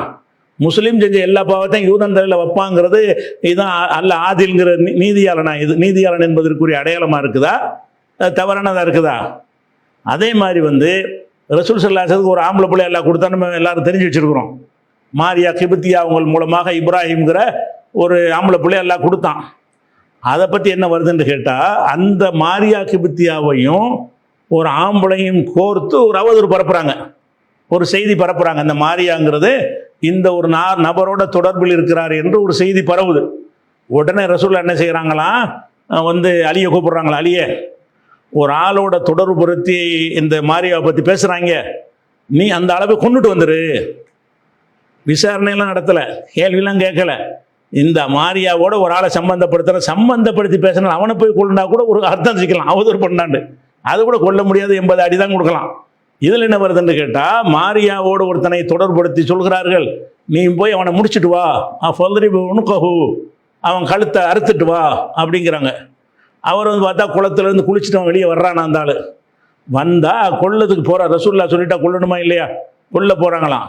வந்தால் அவனுக்கு ஆண் உறுப்பு இல்லையா, எந்திரிச்சு பார்த்தா ஒன்றுமே இல்லை. இவன் என்ன செஞ்சுருப்பான் அப்படின்னு சொல்லி ரசூல்லாவுடைய கட்டளையை நிறைவேற்றாமல் திருப்பி வந்துட்டாரு அப்படின்னு எழுதி வச்சுக்கிறீங்க. இது ரசூல்லாவுடைய நீதி இப்படியா? மாரியா மேலே ஒரு பழி சுமத்துனாங்கன்னா அது என்ன ஆளுப்பா, அவங்களுக்கு தொடர்பு இருக்குதா, விசாரிப்பாங்களா?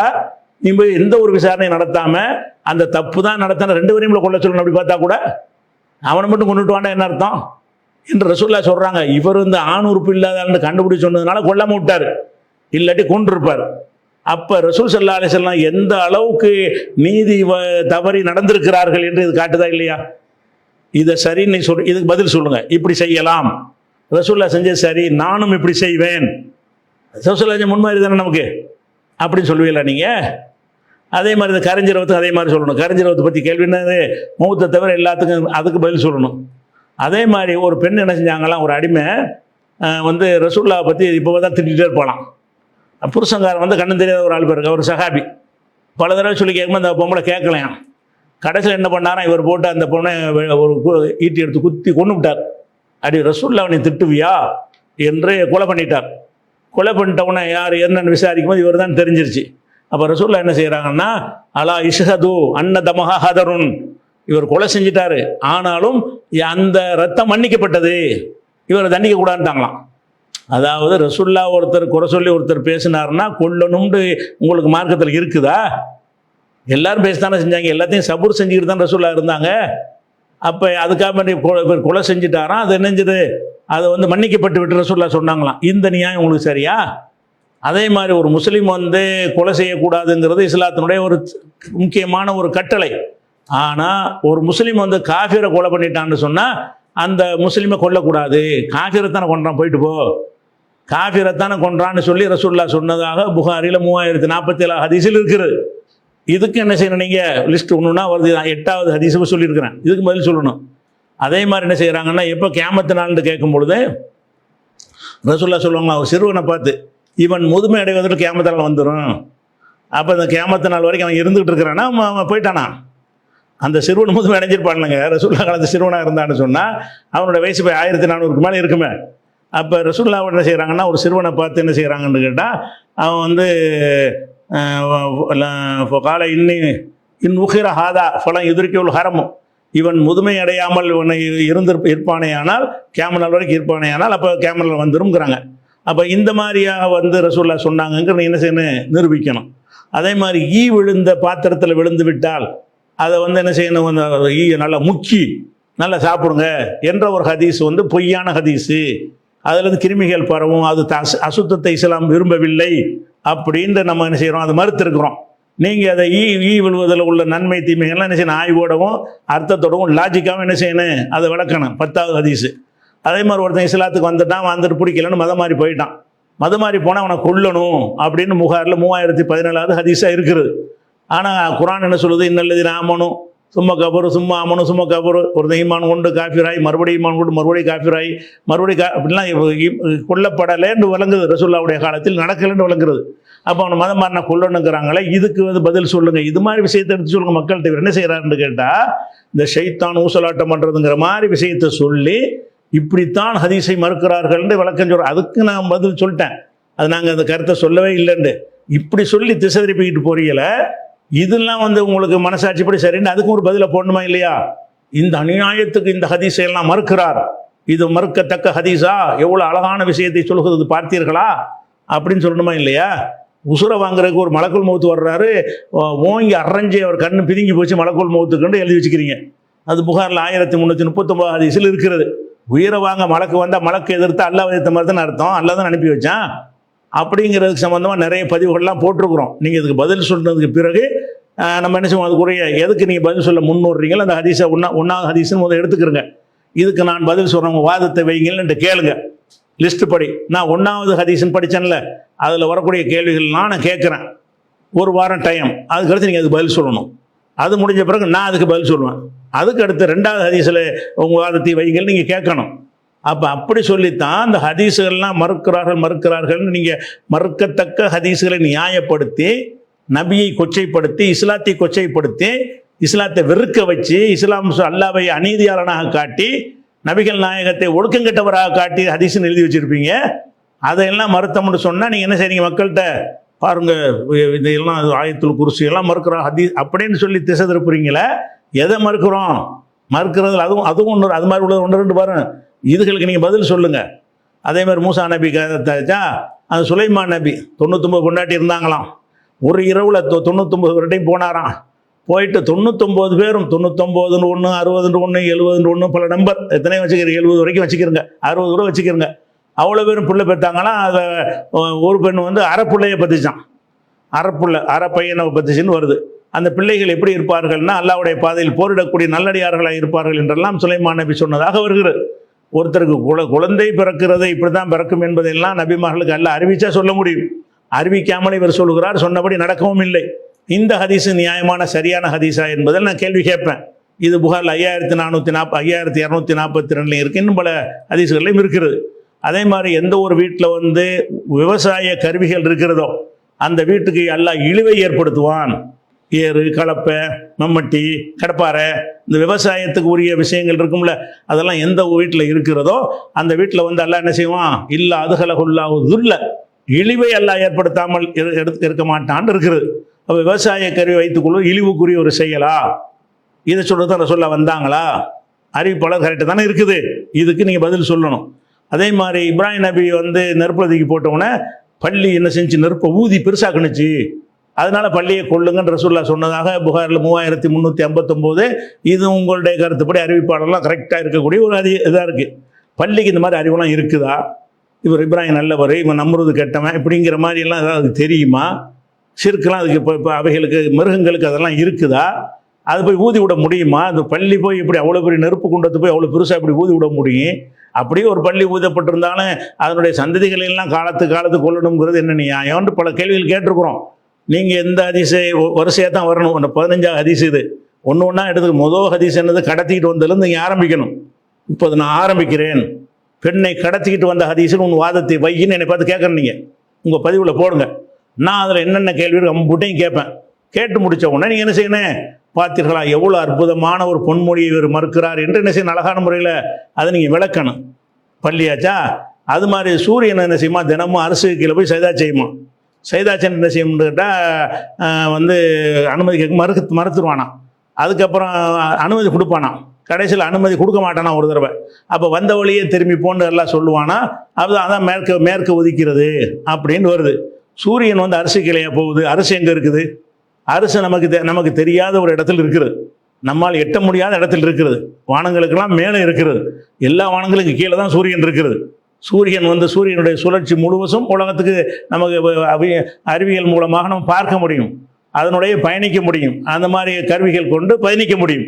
அப்படி இருக்கும் பொழுது சூரியன் எங்கேயாவது போயிட்டு அரிசிக்கு கீழே அங்கே வரைக்கும் போயிடுச்சான். 7 வானத்தை கடந்து போயிடுச்சா? அரிசி கீழே போய் சைதா செய்துன்னு வருத.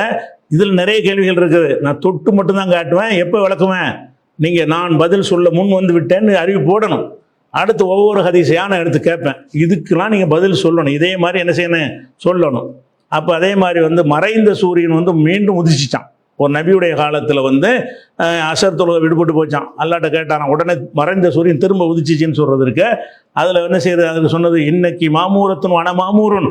நீனும் அல்லாவுடைய கட்டளைப்படி நடக்கிறாள், நானும் அல்லாவுடைய கட்டளை நடக்கிறேன். இறைவா எனக்கு வந்து அதை திரும்ப உதிக்க செய்வாயாக அப்படின்ற உடனே அது திரும்ப உதிச்சிச்சின்னு வருது. இது திரும்ப உதிச்சால் என்ன நடக்கும் உலகத்தில்? அதனுடைய விளைவு என்ன? திரும்ப உதிக்கிறான்னா என்ன திரும்ப சூரியன் மறைஞ்ச சூரியன் உதிக்கிறான்னா அப்படி ரிவர்ஸில் வரணும்ல. அப்படி வரும் என்று சொன்னால் அது சாத்தியம் இல்லை. அது வந்து அது கட்டுக்கதை என்று நான் சொல்கிறேன். இல்லை அற்புதமான தத்துவம்னு என்ன செய்யணும்? நீங்கள் அதுக்கு விளக்கம் சொல்லணும். அதே மாதிரி நூஹ் நபி 18வது ஹதீஸாக சொல்கிறேன். ஒரு 100 ஹதீஸ் வச்சிருக்கிறேன். ஒரு 30 ஹதீஸ் இந்த வாரம் எடுத்துக்கிடுவோம். அது முடிச்சோன்னு அடுத்து எடுத்துக்கிடுவோம். நூஹ் நபி இருக்காங்கல்ல. நூஹ் நபி வந்து மறுமை நாளில் வந்து நீ மக்களுக்கு சொன்னியா நல்லா கேட்பானா? நான் சொல்லிட்டேனே. உனக்கு யார் சாட்சி? ரசூலுல்லாஹ்வுடைய உம்மத் தான் சாட்சி. ரசூலுல்லாஹ் உம்மத் நம்மள்கிட்ட கேட்பானா? ஆமாம் நூஹ் நபி சாட்சி சொன்னார் நான் சொல்லுவானா? நீங்கள் எல்லாம் சொல்லுவீங்களாம். எப்படி உனக்கு தெரியும்னு கேட்டால் நீங்கள் குர்ஆனில் சொல்லியிருக்கிறீங்களே நூஹ் நபி சொன்னார், அதை வச்சு சொல்கிறேன். இதுக்கு பேர் சாட்சியா?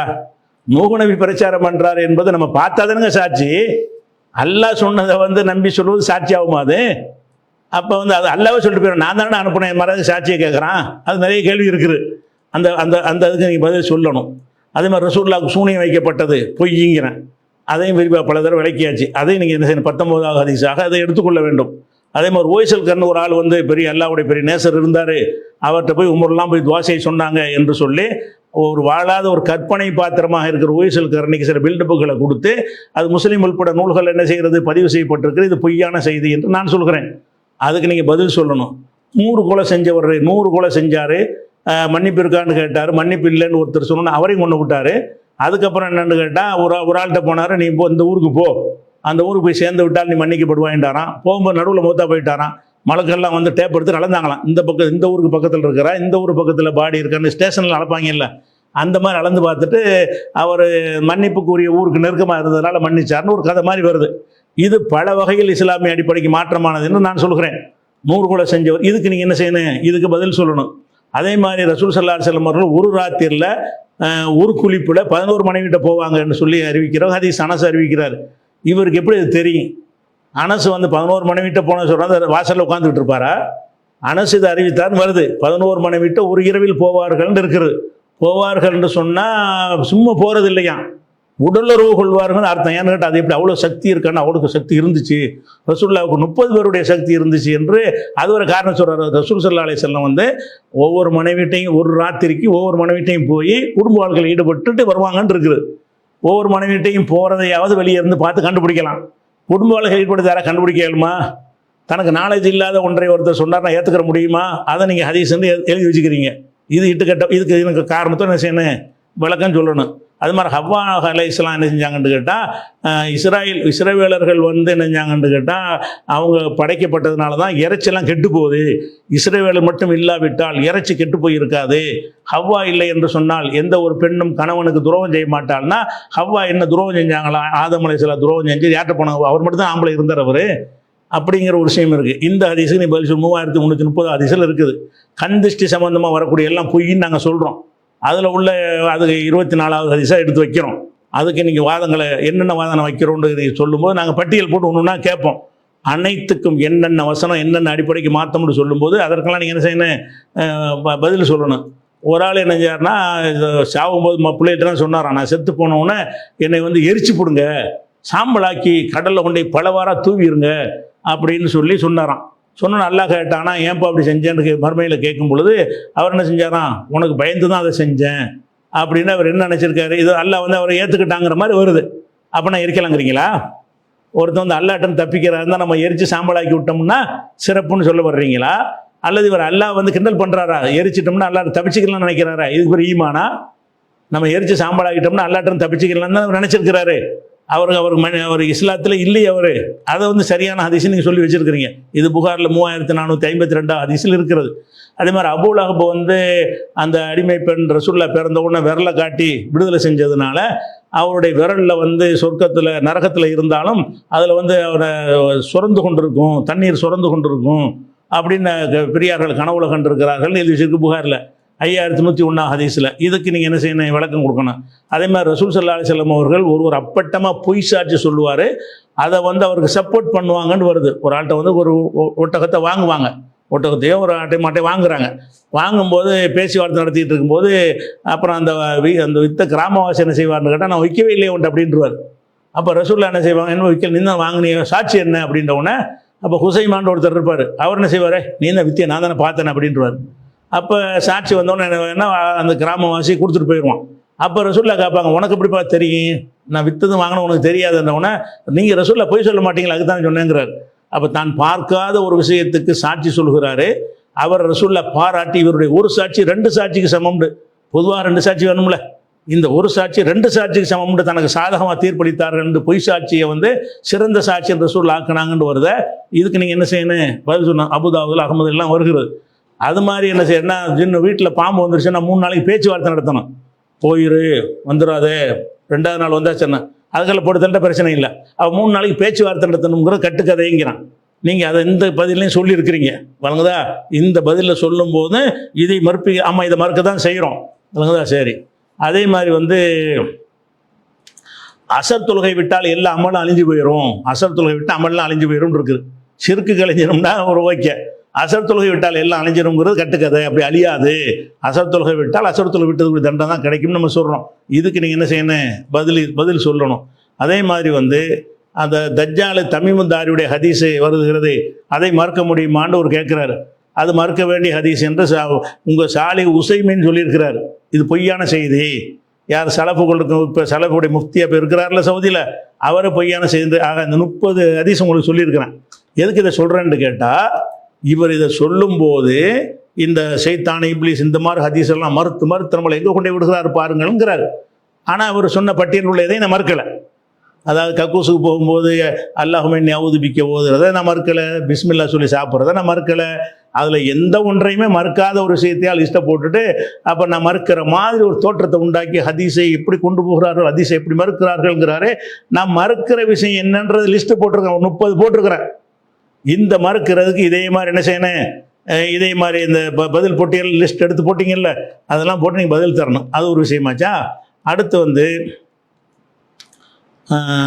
இது விஷயத்துக்கு வந்துடுவோம். அவர் மொத்தத்தில் என்ன செய்கிறாருன்னு கேட்டால், அந்த சகோதரர் ஐமன்கிற ஒரு சகோதரர் கேள்வி கேட்டார், அவருக்கு சொல்கிறேன் என்று ஒரு பதில் சொல்கிறார். கேள்வி என்கிட்ட கேட்டாங்க, என் கொள்கையில் அடிப்படையில் அவங்க கேள்வி கேட்டிருக்கிறாங்க. நீ இட்டுக்கட்டப்பட்ட செய்தி நம்புகிற ஒரு ஆள்கிட்ட கேட்டால் தான் கேட்குறது அதை சொல்லிட்டு போ. அவங்க கேட்டது என்னது? சரியான ஹதீஸாக இருந்தால் தான் அவங்க அதை ஏற்றுக்குருவாங்க. நான் என்ன செஞ்சேன்? அந்த கேள்விக்கு சைத்தான் வர்றான் சைத்தான் வரலைங்கிற டாப்பிக்லாம் இல்லை. ஆயத்துல் குர்சி ஓதிட்டு படுத்து சைத்தான் வந்தாலும் சரி வரட்டாலும் சரி அதை பற்றி நான் பேசவே இல்லை. நான் பேசியது என்னவென்று கேட்டால், அந்த ஹதீஸில் அந்த சொல்கிற சம்பவத்தில் பிழை இருக்கிறது, அந்த சம்பவத்தில் சந்தேகம் இருக்கிறது என்று நான் சொல்லியிருக்கிறேன். அதை விட்டுட்டு என்ன செய்கிறாருன்னு கேட்டால், இந்த சைத்தான் வர்ற லிஸ்ட் எல்லாம் போட்டு என்ன செய்கிறாரு, தப்பான முறையில் காதல் சிறுநீர்களிப்பான் வருகிறது, அதை மறுப்பீர்களா, அதெல்லாம் கேள்வி கேட்க வச்சிருப்பானா. சைத்தான் இப்லீஸ் சிம்மாசனத்தை அரசு வைக்கிறான், கனவுல சைத்தான் வருவான் அப்படின்னு இதெல்லாம் நீங்கள் மறுப்பீங்களா அப்படிங்கிறாரு. அதோட போகிற போக்கில் என்ன செய்கிறாரு, வழக்கமாக இவங்க ஒரு கொள்கையை வச்சிருக்கிறாங்க. இந்த சலஃபி கும்பலுங்கிற ஆட்களுக்கு வந்து இந்த ஹதீஸ் மறுப்பாளர்கள், குரான் மறுப்பாளர்கள்னு பேர் வச்சிருக்கோம்ல, இவங்களுடைய வேலை என்னன்னு கேட்டால், குரான் மீது சந்தேகத்தை உண்டாக்கிட்டு போயிட்டே இருப்பாங்க. இந்த மாதிரி கேட்டீர்களேயானால் அப்போ வந்து குரானில் இது மாதிரி இருக்கிறது எப்படி, இன்ன சலாத்த தன்ஹானில் ஃபஹ்ஷாய் ஒல் முன்கர் 29:45 இருக்கிறது. அருவருக்கத்தக்க காரியங்களை விட்டு தொழுகை தடுக்கும் என்று இருக்கிறது. ஒருவனுக்கு தடுக்கவில்லை, அதனால் அந்த வசனம் பொய்யா, குரான்லையும் கேட்க முடியுமேங்கிறார். குரானில் கேட்க முடியும்னா அது பதிலையும் சொல்லு. இப்போ என்ன பதில் அதுக்கு? குரான் அப்போ என்னன்னு கேட்டால், குரானில் கேட்க முடியும்ன்ற அந்த டவுட்டை உண்டாக்கிட்டு வச்சா தான் அந்த ஹதீஸில் கேள்வி கேட்க மாட்டாங்க. அப்படியே குரானுக்கு உள்ள வந்த சந்தேகத்துக்கு பதில் சொல்கிற கடமை உனக்கும் இருக்குது எனக்கும் இருக்குது. குரானில் சந்தேகத்தை உண்டாக்கிட்டு போகிறது நீ பேசக்கூடாது. இல்லை சந்தேகத்தை உதைக்கிறாங்க ஒவ்வொருத்தரும். இந்த செலவு கும்பல் பூரா என்ன செய்வாங்கன்னு கேட்டால், குரானில் இருக்க இது இருக்க அது இருக்குன்னு கேட்டு என்ன செய்வாங்கன்னு கேட்டால், ஓஹோ குரானும் கட்டுக்கதை தானோ ஹதீஸும் கட்டுக்கதை தானோன்னு உண்டாக்க பார்க்குறாங்க. அதனால இவங்களுக்கு நம்ம குரான் மறுப்பாளர்னு வச்சுருக்கிறோம். அதே மாதிரி வந்து தேனில் ஷிஃபா என்று வருகிறது. தேனில் ஷிஃபான்னு வந்தால் ஷிஃபா ஏற்றுக்கிற போகிறோம். தேனில் ஷிஃபான்னு அதை மறுப்பீங்களா? ஒருத்தர் வந்தாராம், ரசூலுல்லாஹ்ட்ட வயிற்று வலிண்டாராம், தேனை குடிக்க சொன்னாங்களாம், போகலையாம், மறுபடி குடிக்க சொன்னாங்களாம். அவர் அல்லாஹ் ஷிஃபான்னு சொல்கிறானோன்னா அது உண்மைதான், உன் வயிறு பொய் சொல்லுது, தேனில் ஷிஃபா இருக்கத்தான் செய்துருந்தாங்களாம். 4வது தடவை குடித்தோன்னா குணமாயிடுச்சுன்னு ஹதீஸில். இப்போ என்ன பிரச்சனை, 4 தடவை குடிக்கணும்னு விளங்கிற வேண்டியதானே. இதில் என்ன உங்களுக்கு பெரிய டவுட் இருக்கிறது? அந்த டவுட்டை என்ன செய்கிறாரு, உண்டாக்குறாரு. அதே மாதிரி என்ன செய்கிறாருன்னு கேட்டால், ஷைத்தான் ரமலானில் விலங்கிடப்படுவான் இருக்கிறது, இதை மறுப்பீர்களா? இது தான் ஆன்மீகத்துக்கு மறக்க மாட்டேன்னு தெளிவாக சொல்லிட்டோம்ப்பா. இதுக்கு நானே பதிலில் இருக்கிறேனே, நீ இன்னைக்கு தானே இதை பேசுகிற. 25 வருஷத்துக்கு முன்னாடி ஷைத்தான் விலங்கிடப்படுவான்டா என்ன அர்த்தம்? விலங்கிடப்படுவான்னா நம்ம நம்பினதுக்கு என்ன அர்த்தம்? அது மறுக்கிற விஷயமா நாங்கள் சொல்லவே இல்லை. அதே மாதிரி வந்து அதாவது ஒரு ஆளை கொல்லக்கூடாதுன்னு குரானில் இருக்கான் 17:33.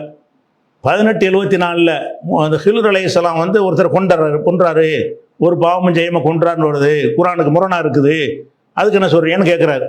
அட குரானுக்கு முரணாக இருக்குன்னு விதைக்கிறது உன்னுடைய கொள்கையா? இது குரானுக்கு அப்போ என்ன, இதன் மூலம் என்ன கருத்தை விதைக்கிற பார்க்குறவனுக்கு? ஓஹோ இது முரண்பாடெலாம் இருக்குதான் செய்யும். எல்லாம் முரண்பாடு இல்லைங்கிறது தான் குரானுடைய சிறப்பாக சொல்லி காட்டுறான். இந்த ஆள் பொறுப்புக்கு என்ன செய்கிறாரு, குரானில் முரண், அந்த ஹில்ரை சேர்த்து நாங்கள் பதில் சொல்லியிருக்கிறோம். அது கேரி சிறுவன் கிடையாது, அவன் தப்பு செஞ்சுக்கு தான் கொன்றாருன்னு நினைஞ்சிருக்கிறோம், விளக்கம் சொல்லியிருக்கிறோம். அது ஒரு விஷயம். அதே மாதிரி வந்து அந்த ஒயமையதின் லாயோலன் தம்பிகி இன்சுனோலா ஜான், அன்றைய தினத்தில் மனிதனும் ஜின்களும் கேள்வி கேட்க விசாரிக்கப்பட மாட்டார்கள்னு வருது, விசாரிக்கப்படுவார்கள்னு பல இடத்துல வருது. முரணாக இருக்குது, முரணாக இருக்குன்னு சொல்கிறாங்களே தவிர நவன்றானுவங்க அப்படியே முரணாக இருக்குது, ஆனால் அதுக்கு ஒரு விளக்கம் இருக்குது. அந்த மாதிரி ஹதீஸுக்கு இருக்குன்னு சொன்னாலும் மனசாரி போயிடும். இந்த ஆளில் இருந்து இந்த செலவுக்கு உண்டு 50 பேருமே என்ன செய்கிறாங்கன்னு கேட்டால், குரான்னு சொன்னால் ஒரு செருப்பு மாதிரி தான் அவங்க கணக்கில், மதிப்பே கிடையாது. போகிற போக்கில் என்ன செய்கிறது, குரானை இழிவுபடுத்திட்டு குரானில் முரணாக இருக்குது, குரானில் முரணாக இருக்குது, 6 நாளில் படைச்சான் 8 நாளில் படைச்சான் முரணாக இருக்குது. இதுக்கெல்லாம் அந்த காலத்தில் பதில் சொல்லி ஆன்லைன் பேஜில் இருக்கிறது. என்னுடைய குரான் தமிழாக்கத்தில் இருக்குது. 6 நாளில் என்ன 8 நாளில் என்னங்கிறது விளக்கம் சொல்லி இருக்கிறோம். ஆனால் முரண் இருக்குது அப்படி நீ நான் சொன்ன விளக்கம் சொன்ன மாதிரி ஹதீஸ் இப்போ சொல்லு. 30 ஹதீஸ் போட்டிருக்கிறேன்ல, அந்த 30 ஹதீஸுக்கு என்ன செய்யணும், முரண் இல்லைன்னு விளக்கம் சொல்லு. நீ இதுக்கெல்லாம் சொன்னதுக்கெல்லாம் பதில் இருக்குது. ஆனால் இந்த குரானை கொண்டாந்து இப்படி உதாரணம் காட்டினீங்கன்னு சொன்னால் நீங்கள் குரான் மறுப்பாளர்கள் தான், குரானுக்கு எதிரானவர்கள் தான் என்பதில் கடுகளும் சந்தேகம் இல்லை. நீ இப்படி கேள்வியை கேட்டு என்ன செய்யணும், இதுக்கு அது முரண் மாதிரி தெரியுது, ஆனால் இதான் இதுக்கு அர்த்தம், முரண் இப்போ நீங்கிருச்சா அப்படின்னு சொல்லிவிட்டு நீ பேசணுமே தவிர, முரணாக இருக்குது இது முரணாக இருக்குது இது முரணாக இருக்குது எங்களுக்கு கேட்க முடியும். அதாவது குரான் அவனுக்கு சம்மந்தம் இல்லாத மாதிரியும் ஹதீஸுக்கு மட்டும்தான் சொந்தக்காரங்கிற மாதிரி பேசுகிறானுவோம். அப்போ என்னடா உங்களுடைய கொள்கை, உங்கள் கொள்கை குரானை பற்றி உங்களுடைய மனசில் என்னதான் வச்சுக்கிட்டு இருக்கிறீங்க அப்படிங்கிற ஒரு விஷயத்தை பார்க்குறோம். சரி, இதான் மொத்தத்தில் சாராம்சம் என்னன்னு கேட்டால், இவர் ஹதீஸை மறுப்பதற்காக வேண்டி எந்த மாதிரிலாம் விதைச்சி வச்சுட்டாரு, நடைமுறை சாத்தியமா முடியுமா அப்படி இப்படின்னு கேட்குறாருன்னு ஒரு சிதைச்சி விட்றாரு. நடைமுறை சாத்தியம் இல்லாத விஷயத்தை எடுத்து சொல்லி காட்டுறாரு. அதனால் மறுத்த விஷயங்களே கிடையாது அது. ஆனால் இப்போ 30 லிஸ்ட் போட்டோம்ல, அதெல்லாம் நடைமுறைக்கு பதில் சொல்லி ஆகணும். நடைமுறையில் உள்ள ஒரு விஷயம், அதுக்கு நீங்கள் என்ன செய்யணும், ரிப்ளை கொடுத்து ஆகணும். அதை சொல்லிட்டு இப்போ விஷயத்துக்கு வருவோம். அடுத்து என்னென்னு கேட்டால், சொர்க்கத்தில் முதல் உணவு காளை மாட்டு உணவு என்னென்னமோ போடுறார். அப்போ இந்த மாதிரி உள்ள விஷயத்தையெல்லாம் போட்டு குரானில் முரண் எல்லாம் என்னன்னு கேட்டால் குரானில் முரண் குரானில் முரண் குரானில் முரண். அப்போ முரண் என்று ஹதீஸில் இருக்குமா? அதுக்கு பதில் சொல்ல மாட்டாங்களாம். அதுக்கு என்ன பதில் சொல்லுவாங்களாம்? குரான்லேயே முரண்டு சொல்லி விட்ருவாங்களாம். அப்போ கேட்குறோன்னு செய்வோம், ஓ ரெண்டு ஒரே லட்சணத்தில் உள்ளதானா? குரான் அப்படி ஹதீஸ் அப்படி, அதான நோக்கம். இந்த நோக்கம் எப்படி அவங்களுக்கு வாய் வருது? குரானில் முரண்டு சொல்லிட்டு போகிறதுக்கு இப்படி வாங்கி வருது பதில் சொல்லாமல். குரானில் முரண்டு சொன்ன முரண் மாதிரி இருக்குதுங்க அப்படின்னு நினைக்கக்கூடாது. அது முரண் இல்லைங்க, அது இந்த விளக்கம் இருக்குதுங்க. அது பதிய வைக்காட்டி அந்த மக்களுக்கு என்ன பதியும்?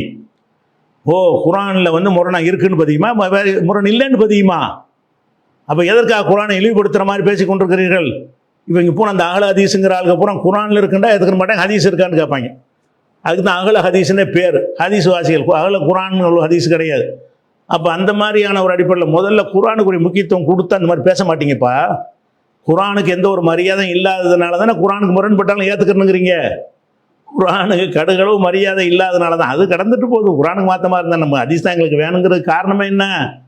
நீங்கள் எல்லாம் குரான் மறுப்பாளர்கள், அதை ஞாபகத்தில் வச்சுக்கிறணும். அதனால் இப்போ விஷயத்துக்கு வருவோம். அதாவது ஷைத்தானை நான் என்ன கேட்டேன், ஆயத்துல் குர்சி சம்பந்தப்பட்ட அந்த ஹதீஸுக்கு இப்போ வருவோம். 40 நிமிஷம் இந்த மாதிரி பேசி முடிச்சுட்டு அப்போ தான் அந்த விஷயத்துக்கு மறுப்புக்கு வர்றார். என்ன வர்றாரு? 7வது அத்தியாயம் 27வது வசனத்தை நான் சொல்லி, ஷைத்தான் வந்து உங்களை நீங்கள் பார்க்காத விதத்தில் அவன் உங்களை பார்க்கிறான் அப்படின்னு வருது.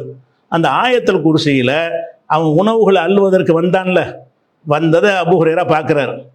முதல் நாளும் பார்க்குறாரு, 2வது நாளும் பார்க்குறாரு, 3வது நாள் பார்க்குறாரு. அப்போ ஷைத்தானை பார்க்க இயலாதுன்னு குரான் சொல்லுது. நான் கேட்டிருந்த கேள்வி 7வது சூறாவில் 27வது வசனத்தில் ஷைத்தான் வந்து உங்களை பார்ப்பான், நீங்கள் அவனை பார்க்க முடியாதுன்னு இருக்குது. அப்போ அது ஷைத்தானாக இருப்பானேயானால் அவர் அபூ ஹுரைரா பார்த்தார் என்பதற்கு மாற்றமாக வருது. அதனால் அந்த ஹதீஸை நம்ம எடுத்துக்கொள்ள முடியாது என்பதற்கு சொன்ன ஒரு காரணமாக அதை சொல்லியிருந்தேன். அதுக்கு என்ன செய்கிறாருன்னு கேட்டால், ஷைத்தானை வந்து அசல் உருவத்தில் வந்து பார்க்க இயலாது, மனித உருவத்தில் வந்தால் என்ன செய்யலாம், பார்க்கலாம் அப்படின்னு சொல்லி ஒரு விஷயத்தை சொல்கிறார். மனித வடிவத்தில் வந்தால் பார்க்கலாங்கிறார். அதுக்கு என்ன செய்கிறாருன்னு கேட்டால், அந்த ரசூலுல்லாஹ் காலத்தில் மனித வடிவத்தில் வந்திருக்கிறான், அதை காஃபிர்கள்லாம் பார்த்தாங்க, காஃபிர்கள்ட்ட போய் பேசியிருக்கிறான்னு ஒரு செய்தியை காட்டுறாரு. என்ன காட்டுறாரு? அதுக்கு நம்ம அன்றைக்கே நம்ம பதில் சொல்லியிருக்கிறோம். அதே அந்த அவர் சொன்ன வசனத்து 8வது சூறாவில் 48வது வசனத்தை வாசித்து, ஷைத்தான் வந்தானா, நீங்கள் தான் ஜெயிப்பீங்க, யார்கிட்ட காஃபிர்கள்ட்ட சொன்னானா, உங்களை யாரும் வெல்ல முடியாதுன்றானா. அப்புறமேல் போர் ஆரம்பித்த உடனே நான் உங்களை விட்டு விலகிக்கிட்டேன்னு ஓடி போயிட்டான். அப்போ ஷைத்தான் வந்து அன்றைக்கி வந்து வந்திருக்கிறான், மனித வடிவத்தில் வந்திருக்கிறான். மனித வடிவத்தில்னு குரானில் இல்லை. இவர் பில்டப் சேர்த்து என்ன செய்கிறாரு, இதை நியாயப்படுத்துறதுக்காக வேண்டி மனித வடிவத்திலையும் வருவான், வந்து பார்த்துருக்குறாங்க அப்படின்னு சொல்கிறார்.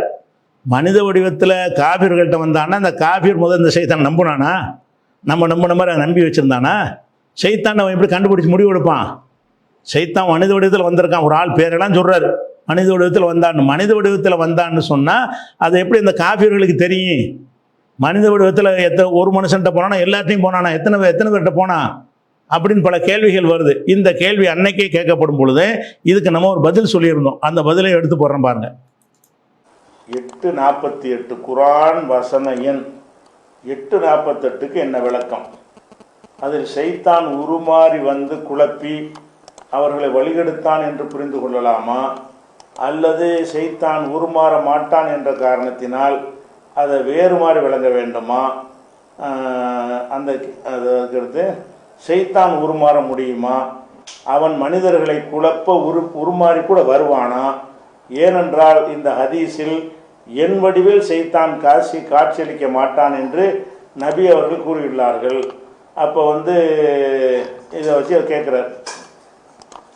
அவர் கேட்குற வசனம் என்னன்னு கேட்டால், 8வது சூறாவில் 48வது வசனத்தை வைத்து கேட்குறார்.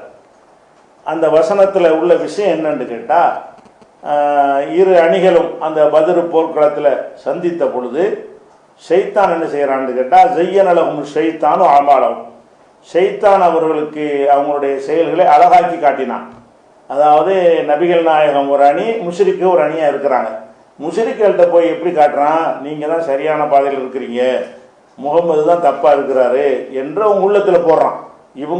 அவங்களுடைய செயலை அவர்களுக்கு அழகாக காட்டுகிறான்னு அர்த்தம். நம்ம நல்ல காரியம் தான் செய்கிறோம், நம்ம அப்பம்பாட்டம் காலத்தில் உள்ள ஒரு மார்க்கத்தை நிலைநாட்டுவதற்கு தான் போரிடுகிறோம்னு சொல்லி நினைச்சா நல்லதாக போயிரும்ல. அப்படியான எண்ணத்தை ஊட்டுறான். ஜையனலகும் ஷைத்தான் ஆமாலகும், ஷைத்தான் வந்து அவங்களுடைய அமலை வந்து அழகாக்கி காட்டுகிறான். அழகாக்கி காட்டிவிட்டு அவன் கூறுகிறான், லா காலிபலக்குமுல் யௌம மினன்னாஸ், இன்றைக்கு மனிதர்களில் யாரும் உங்களை வெல்ல முடியாது. அங்கே யார எதிர்த்தரப்பில் உள்ள முஸ்லிம்கள்கிட்ட போய் நீங்கள் செய்யலாம் நல்லதுதான்ட்டு ஒரு எண்ணத்தை போடுறான். ரெண்டாவது என்ன போடுறான்னு கேட்டால், நீங்கள் தான் ஜெயிப்பீங்க, அங்கே கம்மியாக இருக்கிறாங்க, நீங்கள் ஜாஸ்தியாக இருக்கிறீங்க, நீங்கள் தான் வெல்லுவீங்க அப்படின்னு சொல்லி ஷைத்தான் சொன்னானாம். இன்னி ஜாருள்ளக்கும், நான் உங்களுக்கு அருகில் இருந்து கொண்டிருக்கிறேன் அப்படின்னு ஷைத்தான் சொன்னான்.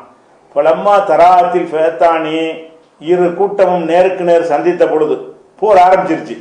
போர் ஆரம்பித்த உடனே நகச அல அகிபைஹி, பெரடியில் அடிக்க ஓடிவிட்டான். ஓடும்போது என்ன சொல்றான்னு கேட்டால், இன்னி பரியும் இருக்கும், நான் உங்களை விட்டு விலகி கொள்கிறேன். இன்னி அரா மாலா தரவுன, நீங்கள் பார்க்காதையெல்லாம் நான் பார்க்குறேன், மலக்கெல்லாம் இறங்கி வர்றாங்க, அது ஓங்கிரும் தெரியுது, அதையெல்லாம் பார்க்கிறேன்னு சொல்லிவிட்டு, இன்னி அகாபுல, நான் அல்லாஹ்வுக்கு பயப்படுகிறேன், அல்லாஹு சதீதுல் இக்காப், அல்லாஹ் கடுமையாக தண்டிச்சிருவான், நான் ஆளுகளை சண்டையை மூட்டி விட்டுட்டு சண்டை ஆரம்பிச்சோன்னு ஓடி போயிட்டான். இப்படிங்கிறது அந்த 8:48 வசனம். அதில் என்ன கேட்குறாருன்னா, ஷைத்தான் மனிதனாக வந்து இவங்கள்ட்ட வந்து இப்படி பேசுவானா, நீங்கள் தான் ஜெயிப்பீங்க, நான் உங்களுக்கு பக்கபலமாக நிற்பேன் அப்படின்னு காபிர்கள்ட்ட போய் பேசுவானா, பேசிட்டு எல்லாம் போர் ஆரம்பித்த உடனே நான் இனிமேல் வரமாட்டேன், இந்த இதுக்கு நான் ஆள் இல்லை என்று சொல்லிட்டு அம்போட்டு ஓடி போயிட்டான் அப்படின்னு சொல்லும். அதுவும் என்ன சொல்லிட்டு ஓடி போகிறான், இன்னி அரா மாலா தரவுன, நீங்கள் பார்க்காதெல்லாம் நான் பார்க்குறேன் அப்படின்னு சொல்லிவிட்டு அல்லாஹ்வை பயப்படுறேன், நமக்கு அல்லாஹ்வோட மோத இயலாதுன்னு சொல்லிட்டு ஓடி போயிட்டான் அப்படின்றத இந்த 8:48 இருக்குது. அப்போ இதை வச்சு பார்க்கும்போது என்ன விளங்கு, இது நேரடியாக பார்த்தா என்ன தெரியுதுன்னு கேட்டால், ஷைத்தான் வந்து என்ன செய்கிறான், அந்த எதிரி கூட்டத்தில், அதாவது நபிகள் நாயகத்துக்கு எதிராக களத்தில் நின்றாங்க இல்லையா, அவங்கள்ட்ட போய் நீங்கள் சரியான வேலையை தான் செய்கிறீங்கன்னு சொல்கிறான், நீங்கள் தான் ஜெயிப்பீங்கன்னு சொல்கிறான், நான் உங்களுக்கு பக்கபலமாக இருப்பேன்னு சொல்கிறான். போர் ஆரம்பித்த உடனே நமக்கு இது முடியாதுன்னு பின் வாங்கிடுறான், நான் விளைவிக்கிட்டேன்னு சொல்கிறான். ஏன் காரணம் என்ன, நீங்கள் பார்க்காத நான் பார்க்குறேன், நீங்கள் கண்ணுக்கு தெரிஞ்சதை தான் நீங்கள் பார்க்குறீங்க, நான் அதையெல்லாம் பார்க்குறேன்னு சொல்கிறானே, இப்படி நடந்திருக்குமா, இப்படி ஷைத்தான் வந்து ஒருத்தர் வந்து பேசுவானா, அதுக்கு சாத்தியம் இருக்குதா, அதை வேறு மாதிரி விளக்கம் கொடுப்பதா என்று அவருடைய கேள்வியை தான். இந்த வசனத்தை புரிந்து கொள்வதற்கு வேறு சில வசனங்கள் குர்ஆனில் இருக்குது. அந்த வசனங்களை எல்லாம் நம்ம எப்படி புரிகிறோமோ அதையெல்லாம் தொகுத்து வைத்து கொண்டால் இதை புரிவதற்குரிய வழி வந்து எளிதாகிவிடும். அது எது மாதிரின்னு கேட்டால், அல்லாஹ் வந்து 59-16 வசனத்துலையும் இதே மாதிரியான ஒரு விஷயத்தை சொல்கிறான். என்ன சொல்கிறான்னா, கமசலி ஷைத்தான், ஷைத்தானுக்கு உதாரணம். ஷைத்தான் என்ன செய்கிறான்டா, இது காலலில் இன்சானி உக்ஃபுர், மனுஷன்ட்ட வந்து சொல்லுகிறான், நீ காஃபிராகிவிடு. மனுஷன்ட்ட அது ஒரு சம்பவம், அதில் வந்து ஒரு கூட்டம் மக்காவை சேர்ந்த ஒரு எதிரிகள், அந்த ஒரு குழுவுக்கு சொன்ன ஒரு விஷயம். இது ஒட்டுமொத்த மனித குலத்துக்கு, மனுஷன்ல ஒருத்தன்ட்டையா போய் என்ன செய்யறான்னா, உக்ஃபுர் காஃபிராகிவிடு என்று சொல்லுகிறான். லம்மா கபர, அவன் காஃபிராகிவிடும் பொழுது, கால இன்னி பரியும் என்க, நான் உன்னை விட்டு விலகிக்கிட்டேன், இதுக்கு நான் ஆள் கிடையாது, நீனா தான் காஃபிராகிக்கிட்ட என்று அவன் சொல்லுகிறான். இன்னி அஹாபுல்லாஹ ரப்பல் ஆலமீன், நான் ரப்புல் ஆலமீனை பயப்படுகிறேன் என்று சொல்றான். அப்ப இது வந்து காஃபிராக வாழ்கிற ஒவ்வொருத்தர்கிட்டையும் ஷைத்தான் போய் இப்படி சொல்றான். எப்படி சொல்றான், நீ காஃபிராயிருப்பாங்கிறான். அவனும் கேட்டு காஃபிர் ஆயிடுறான். அப்படி போய் சொல்ல நீங்க கேள்விப்பட்டீங்களா? எத்தனை பேர் முஸ்லீம் அல்லாத மக்கள் வந்து என்னிடத்துல ஷைத்தான் வந்தான், வந்து காஃபிர் ஆகிவிடு என்று சொன்னான், அவன் சொல்ல கேட்டு நான் காஃபிர் ஆகிட்டேன், உடனே நான் ஒன்று விட்டு விலகிட்டேன்னு சொல்லிட்டான் அப்படின்னு யாராவது சொல்லி கேள்விப்பட்டிருக்கிறீங்களா? கேள்விப்படாட்டா கூட போய் கேட்டு பாருங்க, யார்ட்டையாவது முஸ்லீம் அல்லாத ஒரு ஆள்கிட்ட ஒன்றைய செய்தான் அன்னைக்காவது வந்து இப்படி சொன்னான் அப்பான்னு கேளுங்க, இல்லை பாரு. ஆனால் செய்தான் சொன்னான்னு வருதுங்க. என்ன வருது, இது காலலில் இன்சானி உக்ஃபுர், மனுஷன்ட்ட வந்து காஃபிராகு என்று சொல்லுகிறான். பலம்மா கபர, மனுஷன் காஃபிராகி விடும் பொழுது, கால இன்னி, இதே மாதிரி தான் சொல்றான், இன்னி பரியும் என்க, நான் உன்னை விட்டு விலகி கொண்டேன். ஓ இன்னி அகாபுல்லா, அதே மாதிரி எல்லாம் பயப்படுறாங்கிறான். நீ காஃபிரானா என்னை வச்சு எல்லாம் தண்டிச்சிருவான், நீ காஃபிரானுக்கு நீ தான் பொறுப்பு, நான் இல்லை, இன்னி அவனை விட்டு விலகி கொண்டேன், அப்ப நீ குஃபரை தேர்ந்தெடுத்து நீ தான், நான் இல்லை என்று சொல்லிவிட்டு ஓடிடுவான் அப்படின்னு வருது. இது பத்ர் போர்க்களத்துக்கு உள்ள விஷயம் அல்ல, கியாம நாள் வரைக்கும் உள்ள ஒரு விஷயம். கியாம நாள் வரைக்கும் ஷைத்தான் வந்து எல்லாத்தையும் இந்த பிட்டை தான் போட்டுட்டு இருக்காங்கிறான். போடுறானா அப்படி அப்போ இதை இதை வச்சுக்கிறங்க விளங்குவதற்கு. அதே மாதிரி உள்ள இந்த வசனத்தை வைத்துக் கொள்ளுங்க. ஒன்று இது 59ல் 16 இருக்கிறது. அதே மாதிரி மறுமை நாளில் வேற இதை சொல்லுவான். எப்படி சொல்லுவான்னு கேட்டால், இப்போ இது 14வது சூறாவில் 22வது வசனம்.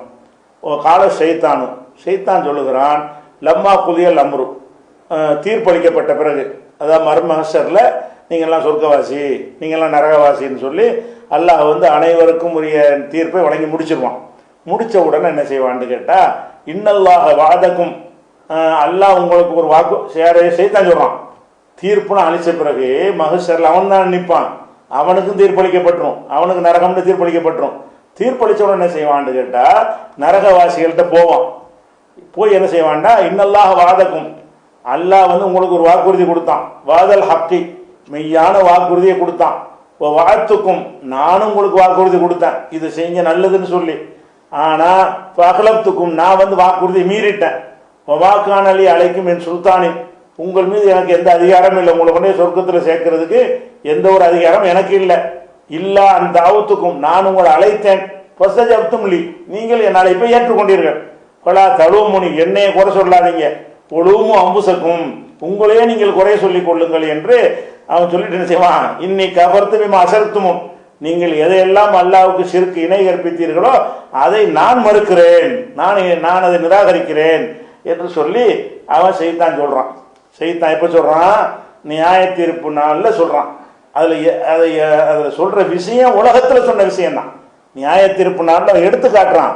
அங்கே என்ன சொல்றான், உலகத்தில் வாழும்போது நான் என்ன செஞ்சேன், ஒரு வாக்குறுதி உங்களுக்கு கொடுத்தேன், வாக்குறுதி நான் இப்போ மீறிட்டேன், எனக்கு அந்த அதிகாரம் இல்லை, நான் தான் அழைச்சேன் உங்களை, நீங்கள் அழைப்பை ஏற்றுக்கிட்டீங்கிறான். எப்போ நம்மளை அழைச்சான், இந்த மாதிரி நம்மளை கூப்பிட்டான், அழைச்சானே யாராச்சும் வழிகட்டவர்களெல்லாம் இல்லை. ஆனால் அப்படி தான் நடந்துச்சுன்னு சொல்லி காட்டுறான் மறுமை நாளில். இந்த வசனத்தையும் நீங்கள் மனசில் வச்சுக்கிறங்க.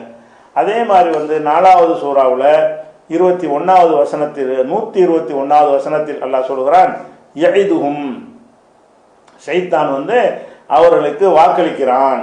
ஒய் மன்னீகும், அவங்களுக்கு ஆசை வார்த்தை கூறுகிறான். ஒமா யஇதுஹும் ஷைத்தான் இல்லா குரூரா, ஷைத்தான் மோசடியை தவிர வேறு எதுவும் அவன் வாக்களிப்பதில்லை அப்படின்னு அல்லாஹ் இதை சொல்லி காட்டுறான். ஷைத்தான் நம்மள்கிட்ட என்ன செய்வானா, வாக்களிப்பானா, ஆசை வார்த்தை காட்டுவானா. அவன் ஆசை வார்த்தை பண்றதை கேட்டு தான் நம்ம என்ன செய்வோம், கால்நடைகளுடைய காதுகள்லாம் அரித்துக் கொள்வார்கள், அல்லாஹ் படைத்த கோலத்தை மாற்றுவார்கள்லாம் அல்லாஹ் சொல்லி காட்டுகிறான். இதெல்லாம் ஷைத்தான் சொல்லித்தான் நம்ம செஞ்சோங்கிறான். யார்கிட்ட சொன்னானா ஷைத்தான் இல்லை. அப்போ ஷைத்தான் சொல்றான் என்ற வசனங்களை, அந்த வசனத்தை புரிந்து கொள்வதற்கு நம்மளோட தொடர்புல இந்த வசனங்கள் ஆதாரமா இருக்கு. அது ஏதோ ஒரு கூட்டத்துக்கு நடந்தது, யாரு மக்கா காபிர்களுக்கு நடந்தது என்று சொன்னால் என்ன நடந்துன்னு வழங்க முடியாது. அது என்னென்று அர்த்தம் செய்வது என்று. இப்ப நான் சொன்ன விஷயங்கள் எல்லாம் நம்ம ஒவ்வொருத்தோடையும் ஷைத்தான் சம்பந்தப்பட்ட ஒரு விஷயம். நம்ம வழிகட்டு போனோன்னு வைங்களேன், நம்மள்கிட்ட வழிகட்டு போடான்னு அவன் கூப்பிட்டான். நம்ம சொல்ல கேட்டோம். எப்போ கூப்பிட்டான், உங்களை கூப்பிட்டானா, என்னை கூப்பிட்டானா, அல்ல காஃபிரா இருக்கட்டானா, போய் காஃபிராடான்னு கூப்பிட்டாங்கிறான். அப்ப என்னன்னு கேட்டா, உள்ளத்துல தான் அவன் எல்லாத்தையும் போடுறான். உள்ளத்துல போடும் பொழுது நம்மள்ட்ட உள்ளத்துல போடுவதைத்தான் நேரம் சொன்னேங்கிறான். ஷைத்தானுக்கு என்ன பவர் எல்லாம் கொடுத்துருக்கான்னு கேட்டா, உள்ளத்துல நுழைந்து கெட்ட காரியத்தை செய்யி, அல்லாஹ் நிராகரிச்சிரு.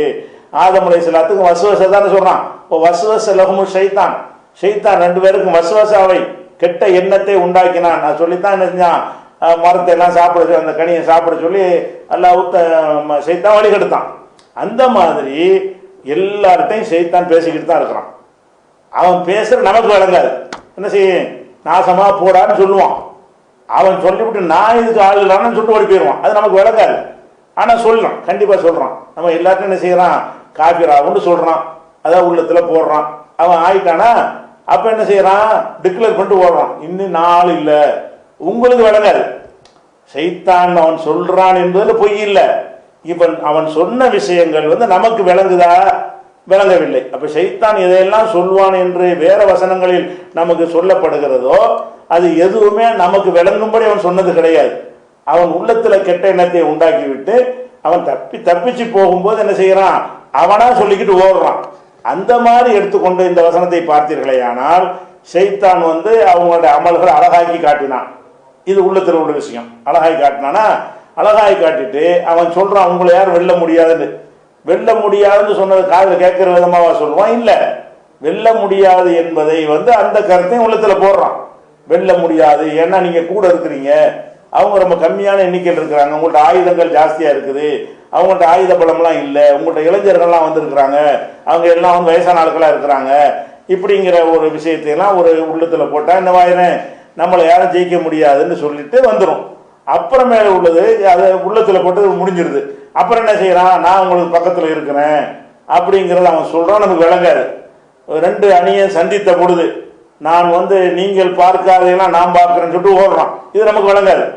சைத்தான் சொன்ன விஷயங்கள்ல சில விஷயங்கள் உள்ளத்துல போட்டதா இருக்கும், சில விஷயங்கள் உள்ளத்துல போட்டதுக்கு மாற்றமா ரிசல்ட் வரும்போது பின்வாங்குவான்ல, அப்ப அவன் சொன்ன விஷயங்கள் உள்ளத்துல போட்டது இல்லை, அவன் ஓடுவதற்கு அவனா சொல்லிட்டு ஓடுறது. இதே ரெண்டா தான் பிரிக்கிறோம். எப்படி 8:48 வசனத்துல சைத்தான் அழகாக்கி காட்டினான், உங்களை யாரும் வெல்ல இயலாது, இது உள்ளத்துல போடலாம். அதே நேரத்தில் நான் உங்களுக்கு அருகில் இருக்கிறேன் அப்படின்னு சொல்லி உள்ளத்துல போட இயலாது. அவனே கிட்டது நின்றா தான் அப்படி போட முடியும். அப்ப நான் அருகில் இருக்கிறேன் அவன் சொல்லி கொள்ளுகிறான் சைத்தான். அதே மாதிரி ரெண்டு அணியும் சந்தித்து கொண்ட போது என்ன செய்யறான்னு கேட்டா, நீங்க பார்க்காத நான் பார்க்கிறேன், முழக்கம் எல்லாம் பார்க்கிறேன்னு சொல்லிட்டு ஓடி போயிட்டான். அப்ப நீங்க பார்க்காத நான் பார்க்கிறேன்னு சொல்லி இந்த எங்களுக்கு விளங்குற மாதிரி சொல்லி தொலைச்சிருந்தான்னா போருக்கு வராம அவங்க ஓடி போயிருப்பாங்க. அவங்க என்ன சொல்லுவாங்க, இவனா ஓடுறானே தவிர இந்தாப்பா மலக்கெல்லாம் நிக்கிறாங்க, நிக்க முடியாது, அல்லாவுக்கு முன்னாடி ஏத்து நிக்கிறான், நான் அல்லாவுக்கு பயப்படுறேன், பேசாம ரிவர்ஸ் ஆகி போன்னு அப்படி சொல்லியிருந்தானே, ஆனால் போரே நடந்திருக்காது, சரணடைஞ்சு ஓடி போயிருப்பார்கள். அப்ப இது அவன் சொல்லுகிறான், நமக்கு விளங்காது. அப்ப சில சைத்தான் பேச்சை பற்றி குர்ஆனை தேடி பார்த்தீங்கன்னா சில விஷயங்களை உள்ளத்துல அவன் போடுகிறான். உள்ளத்துல போடுவதை சைத்தான் சொன்னான் என்ற மாதிரி எல்லாம் என்ன செய்யறான். நான் இந்த வசனத்துக்கு வாங்கலேன், இதுல 59:16 சொன்னோம்ல, சைத்தான் மனிதன்ட்ட காஃபிராவுன்னு சொல்றான். இதுக்கு என்ன அர்த்தம்? மனசுல போடுறான்னு அர்த்தம். மனசுல போட்டது வந்துருதா, அது அவன் சொன்னான்னு வந்துருது, அவன் காஃபிர் ஆயிடுறான். காஃபிரான உடனே நான் இதை விட்டு விலகி கொண்டேங்கிறது மனசுல போட்டது இல்லை அப்படிங்கிற எண்ணம் யாருக்கு வரவும் செய்யாது. காஃபிரான வேலை முடிஞ்சு போச்சு. இவன் ஓடுறதுக்கு என்ன செய்யறான், அவன் சத்தம் போட்டு சொல்லிக்கிட்டு ஓடுறானே தவிர அது அல்லாவுக்கு தெரியும், வானவர்களுக்கு தெரியும், பதிவேட்டில் இருக்குமே தவிர இவன் சொல்வது அவனுக்கு விளங்காது. இவன் சொல்றான், நான் உங்களை விட்டு விலகி கொண்டேன், விலகிக்கிட்டு அல்லாவுக்கு பயப்படுறேன்னு சொல்லி அதை விட்டு ஒதுக்கி கொள்கிறான். அப்ப சைத்தானை பொறுத்த வரைக்கும் எப்படி விளங்கணும்னு கேட்டா, நம்மளை வழிகெடுப்பதற்காக நம்ம உள்ளத்துல போடுற விஷயங்கள் இருக்குல்ல, அது அவனே செய்வது. அதுக்கு பிறகு அவன் ஒதுங்குறான் இல்லையா, அதுவும் அவன் நம்மள்கிட்ட சொல்றான், நமக்கு விளங்காது. இது நம்ம உள்ளத்துல போடுகிறான், அந்த தாக்கம் நமக்கு ஏற்படுது. காஃபிர் ஆவு என்று உள்ளத்துல போடுகிறான், நம்மளும் அவன் சொல்ல கேட்டு காஃபிர் ஆயிரும். காஃபிர் ஆகி முடிச்ச பிறகு என்ன சொல்றான்னு கேட்ட, நான் இதுக்கு ஆளு கிடையாது வர்றேன் அப்படின்னு சொல்லி போறான். அவனா சொல்லிக்கிட்டு போறான், இருக்க மாதிரி சொல்லிட்டு போறான்னு அர்த்தமே தவிர நமக்கு இது விளங்கலை. இதெல்லாம் மறுமையில இருக்காடாவும் என்ன செய்யும், இப்படி சொன்னான் என்பதெல்லாம் அல்லாஹ் ஒரு விசாரணைக்கு உட்படுத்துவான். இப்படி நம்ம புரிஞ்சு கொள்ளணும். சைத்தான எல்லாத்தையும் சொல்லுகிறான் என்ன செய்யக்கூடாது, புரிந்து கொள்ளக்கூடாது. சைத்தான் சொன்ன விஷயங்களை ரெண்டா பிரிக்கணும். எதெல்லாம் உள்ளத்துல வசவசா போட்டிருக்காங்கிற விஷயமா இருக்குதோ அதெல்லாம் அவன் உள்ளத்துல போட்டது. எதை உள்ளத்துல போடாமல் அவன் ஒதுங்கி ஓடுகிறான், பின்வாங்கி ஓடுகிறான், நான் இதுக்கு ஆள் இல்லைங்கிறான்னா இது உள்ளத்துல போட முடியாது. அவன் ஒதுங்கிட்டாங்கிற விஷயம் இருக்கிறதோ, அப்ப சைத்தான் ஒதுங்கிற விஷயத்தை உங்களுக்கு அல்லாஹ் கற்றுத்தர்றான். நான் விலகி கொண்டேன் என்றவன் சொல்வதை நீங்கள் கேட்கல, அல்லாஹ் சொல்வதன் மூலமாக சைத்தான் விலகி கொண்டேன்னு சொல்லுகிறான் அப்படின்னு நம்மளும் சொல்லுவோம். இறைவன் அந்த விஷயத்தை நம்ம காதுல போடுற காரணத்தினால இறைவன் வழியாக நம்ம அறிந்து கொள்கிறோம் அப்படி புரிஞ்சுக்கிறேன்னு. அந்த எல்லா சைத்தானை பற்றி வர்ற எல்லா விஷயங்களும் அப்படித்தான் இருக்கும். சைத்தான் மனுஷனோட பேசுறான்னு வரக்கூடிய அம்புட்டு விஷயத்திலையும் உள்ளத்துல உதிக்கக்கூடிய விஷயமும் இருக்கும், பின்வாங்கி ஓடக்கூடிய விஷயமும் கலந்துருக்கும். பின்வாங்கி ஓடுற விஷயம் எல்லாம் அவனா சொல்லி கொண்டு நமக்கு விளங்காத விஷயங்கள், உள்ளத்துல போடுற விஷயங்கள் எல்லாம் நாமே உணர்கிற விஷயங்கள். எப்படி புரிந்து கொள்ள வேண்டும். அடுத்து இதுக்கு ஒரு சம்பவம் சொல்லுவாங்க, இந்த அதையும் சொல்லிடுவோம். இந்த வசனத்துக்கு சொல்லும் பொழுது இது என்னவென்றால், ஒருத்தர் இருந்தார், அவர் யாருன்னு கேட்டா சுராக்கான்னு சொல்லுவாங்கல்ல, பின்னாடிக்கு மக்கா வெற்றியில் இஸ்லாத்துக்கு வந்தார், முன்னர் காஃபிரா இருந்தார். சுராக்காவுடைய தோற்றத்தில் இப்லீஸ் வந்தானா, நிஜமா நடந்த மாதிரியே சொல்லி வச்சிருக்கிறாங்க. எப்படி இப்லீஸ் நேரடியாக வந்தான், ஒரு கூட்டத்தோடு வந்தான், என்ன செஞ்சான், நான் உங்கள் ஆள் உங்களுக்கு பக்கபலமாக நிற்பேன்னு சொன்னான். போர் ஆரம்பித்த உடனே நான் ஆள் இல்லைன்னு ஓட்டம் பிடிச்சிட்டான் அவன் அப்படின்னு சொல்லி நிஜமாகவே சுராக்கா என்ற ஒரு காபிரான அவர் மக்காவில் இருக்கார், போருக்கு வரல, அவர் வடிவத்தில் வந்து இந்த மாதிரி பேசிவிட்டு ஓட்டம் பிடித்து விட்டான் என்று சில செய்திகள் வந்து இடம்பெற்றிருக்கிறது. செய்தின்னா யாருன்னு கேட்டால் ரசூலுல்லாஹ் சொன்னதா வரல, இப்னு அப்பாஸ் அப்படி சொன்னார் என்று சொல்லி தப்ரீல இந்த ஒரு செய்தியை பதிவு செஞ்சிருக்கிறாங்க. இந்த தப்ரீல வரக்கூடிய இந்த செய்தியை பொறுத்த வரைக்கும் இதை அறிவிக்கிறார் முதல் அறிவிப்பாளர் முசன்னான்னு ஒருத்தர் அறிவிக்கிறார். இவர் யாருன்னு தெரியாது, இவர் வரலாறு கிடையாது, யாரென்று அறியப்படாத ஒரு வழியாக இப்னு அப்பாஸ் இதை சொன்னதாக அறிவிக்கப்படுகிறது. அப்போ ஷைத்தான் சுராக்கா வடிவில் வந்தான் என்பது இப்னு அப்பாஸ் எப்படி அறிவார்? ஷைத்தான் வந்தான் என்று சொல்வதாக இருந்தால் அல்லாஹ்வுடைய ரசூல் சொல்லணுமே தவிர சுராக்கா வந்தார் தான் அவர் சொல்ல முடியும். சுராக்கா வடிவத்தில் தான் இப்லீஸ் வந்தான்லாம் சொல்வதாக இருந்தால் இது வந்து அவராக ஊகமாக சொன்னார்னு வருது, அது கூட ஆதாரமற்றது. இதை வச்சுக்கிட்டு நெசமா நடந்த மாதிரி என்ன செய்கிறாங்க, சுராக்கா வடிவத்தில் வந்தான்ங்கிற ஒரு விஷயம் வந்து இருக்கிறது. ஆனால் உண்மை என்னன்னு கேட்டால் ஹசன் பசரி, ஹாத்தமுல் அசம்மோ இன்னும் பல அறிஞர்கள்லாம் என்ன செய்கிறாங்கன்னு கேட்டால் இது வசுவசா தான், இது உள்ளத்தில் போட்ட வசுவசா முடிச்சுட்டு அவனா சொல்லி கொண்டு ஓடினான்னு தான் இதுக்கு அர்த்தம் செய்யணும்.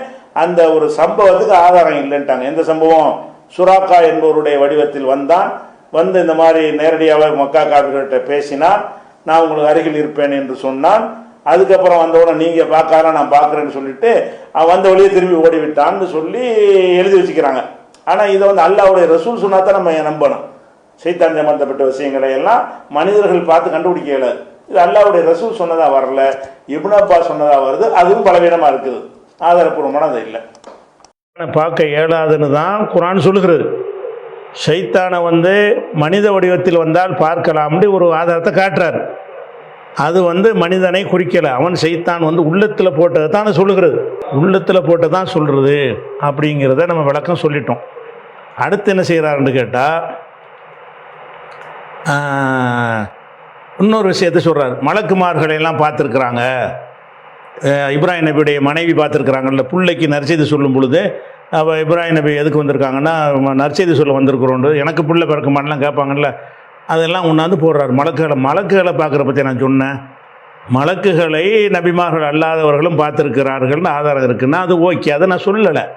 ஷைத்தானுக்கு மட்டும்தான் அல்லாஹ் சொல்கிறான், நீங்கள் இன்னஹு யராக்கும் ஹுவ கபீலுஹு மின் ஹைசுலா தரவுனகும், நீங்கள் பார்க்காத வகையில் உங்களை ஷைத்தானும் அவனுடைய சகாக்களும் உங்களை பார்க்கிறார்கள் அப்படின்னு ஷைத்தானுக்கு நான் சொன்னதை வச்சு என்ன செய்கிறாருன்னா மலக்கை பார்த்தாங்களே, மலக்கு பார்க்க மாட்டீங்கன்னு சொல்லலையே, நமக்கு மலக்கைத்தான் பார்த்துருக்குறாங்களே. ஜிப்ரீல் வந்து அந்த கேள்வி கேட்கும்போதே மனுஷ வடிவத்தில் தான் வந்து கேட்பார், இஸ்லாம்டா என்ன ஈமான்டா என்னன்னு மனுஷ மாதிரி கேட்பார். ஒரு போன பிறகு ரசூலுல்லாஹ் சொல்லுவாங்க வந்தது ஜிப்ரீல்பாங்க. மலக்கை பார்க்கறத பற்றி நான் பேசவே இல்லை, அந்த மலக்கை பார்க்க முடியாது நான் சொல்லவும் இல்லை, அதான் சொல்லாதுக்கு பதில் சொல்லி தெரிகிறார்.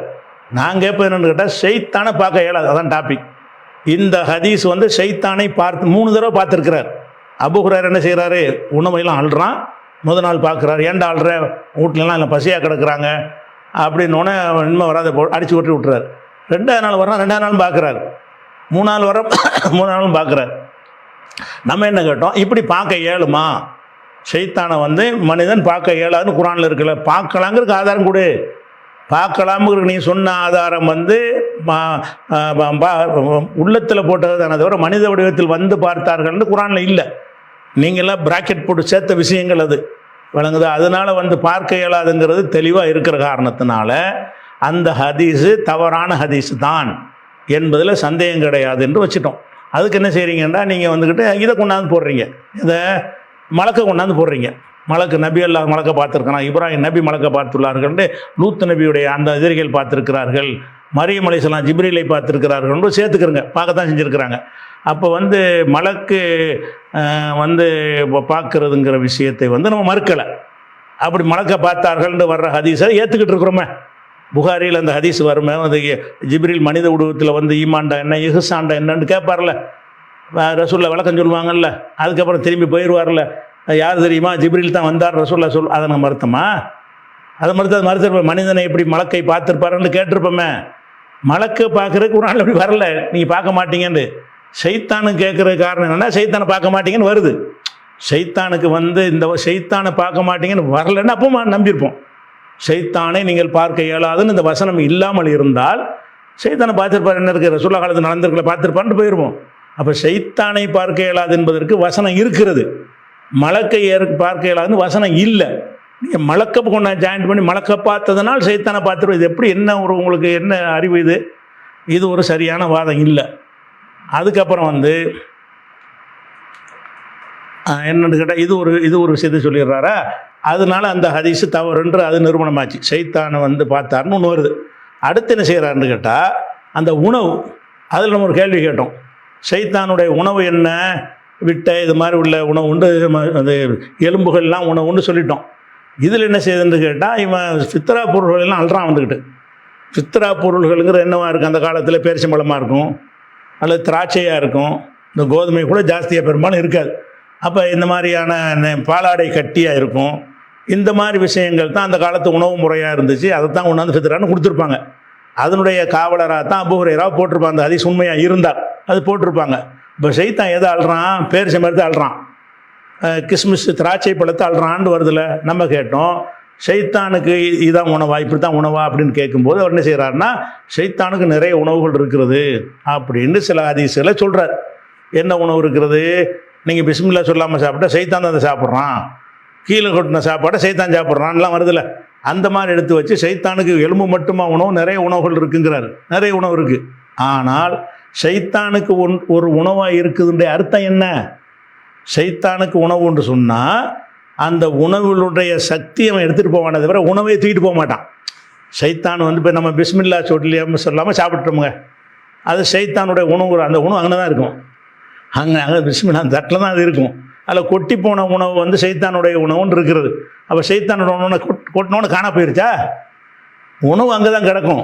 ஷைத்தானுடைய உணவுனா என்னன்னு கேட்டால், அவனுக்கு உரியதாக நம்ம ஆக்கிட்டோன்ற அர்த்தம் வருமே தவிர அள்ளிக்கிட்டு போகிறதுன்னு வராது. ஷைத்தான் என்னைக்காச்சும் இடது கையால் சாப்பிட்டோன்னா உணவு அள்ளிக்கிட்டு போயிட்டானா, சிந்திய உணவை அள்ளிக்கிட்டு போயிட்டானா? பலவித உணவுகள் வருகிறது. இங்கே என்ன வருதுன்னு கேட்டால், பேரிச்சம்பழத்தை அல்றான்ல, அல்லாமல் என்ன செய்யலான்னு கேட்டால், அப்படி பார்த்து அதனோட சத்தெல்லாம் உறிஞ்சிக்கிட்டு போயிட்டான்னு சொன்னால் அப்படி தானே ஷைத்தானோட உணவாக இருக்குது. எலும்புகள்லாம் உணவுண்டு வருது. அப்போ உலகத்துக்குள்ள எலும்புலாம் காண போயிடுச்சா? எலும்புகள்லாம் கிடக்க தான் செய்யுது. அந்த எலும்புகளிலிருந்து அவனுக்கு வேண்டியதை உறிஞ்சி கொள்கிறான்ங்கிற அர்த்தம் தான் அது கொடுக்க முடியும். அப்போ இதில் என்ன வருதுன்னு கேட்டால், எனக்கு புள்ள குட்டிலாம் இருக்குது, ரொம்ப கஷ்டமாக இருக்கிறாங்க, பசியோடு இருக்கிறாங்க, அதுக்காகத்தான் இதை எடுக்க வர்றேன் அப்படின்னு சொல்லிட்டு பேரிச்சம்பழத்தையும் அந்த உணவு தானியங்களையும் பொருள்களையும் அள்ளிக்கிட்டு போகிறான், அள்ளுறதுக்கு முயற்சி பண்ணுறான். அப்போ அதுக்கு காரணம் என்ன சொல்கிறான்னு கேட்டால், நான் புள்ள குட்டி உள்ளவன், ரொம்ப பசியாக இருக்கிறாங்க அப்படிங்கிறான. ஷைத்தான் இந்த உணவுகளை அப்படி எடுத்துக்கொண்டு மனிதன் சாப்பிட்ற மாதிரி சாப்பிடக்கூடியவனா, அதில் உள்ள சாத்தையும் ரசத்தையும் எடுத்துக்கொள்றவனா? ஷைத்தானுடைய உணவுன்னு வந்த விஷயங்கள் பூரா அவன் திண்டு போயிடறான்னு அர்த்தமா?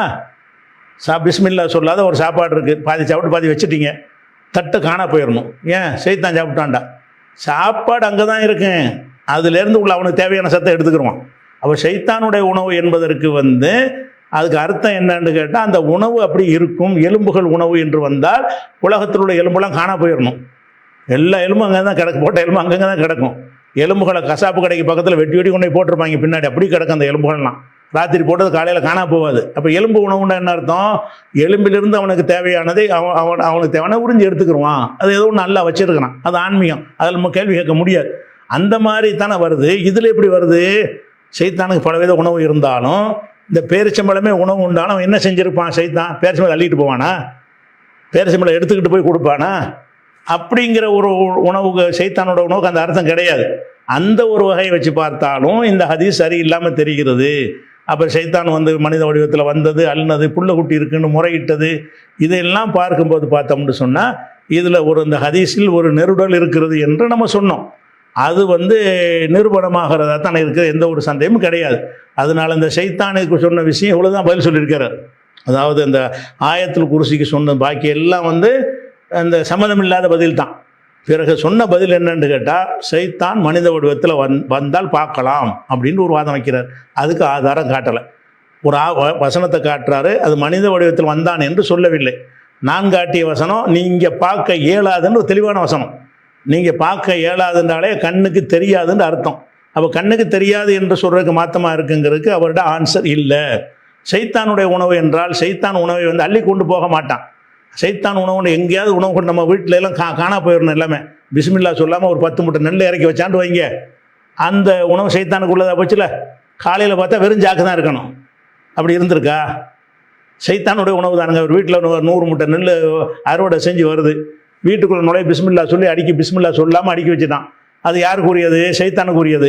அப்படின்னா என்னவாயிருந்தேன்? காலையில் போய் பார்த்தா வெறும் ஜாக்கு இருக்கணும். சைத்தான் தின்று எடுத்துகிட்டு போயிருப்பான்ல, எடுத்துகிட்டு போவான்னு அர்த்தமா? அதில் உள்ள சாராம்சத்தை எடுத்துக்கொள்வான்னு அர்த்தமா? சாராம்சத்தை எடுத்துக்கொள்வான்ங்கிறது அர்த்தம். அப்படி தான் சைத்தானுடைய உணவாக இருக்கு. என்ன இதே மாதிரி இருந்தால் அவனுக்கு மலஜலமும் கழிக்கிற மாதிரி வந்துடும். இதையே திங்கிறான்னு வைங்க, அது ஒரு விதமான ஒரு சத்தை எடுத்துக்கொள்கிறான்.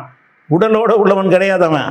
அதனால் என்னன்னு கேட்டால் அந்த உணவு அள்ளுனது என்பது மனிதன் மாதிரி இருக்கிறது. நல்லா பார்த்தாலேயே அதை கண்ணால் இவர் பார்த்ததை வச்சு பார்த்தா மனுஷன் மாதிரி தான் தெரியுது.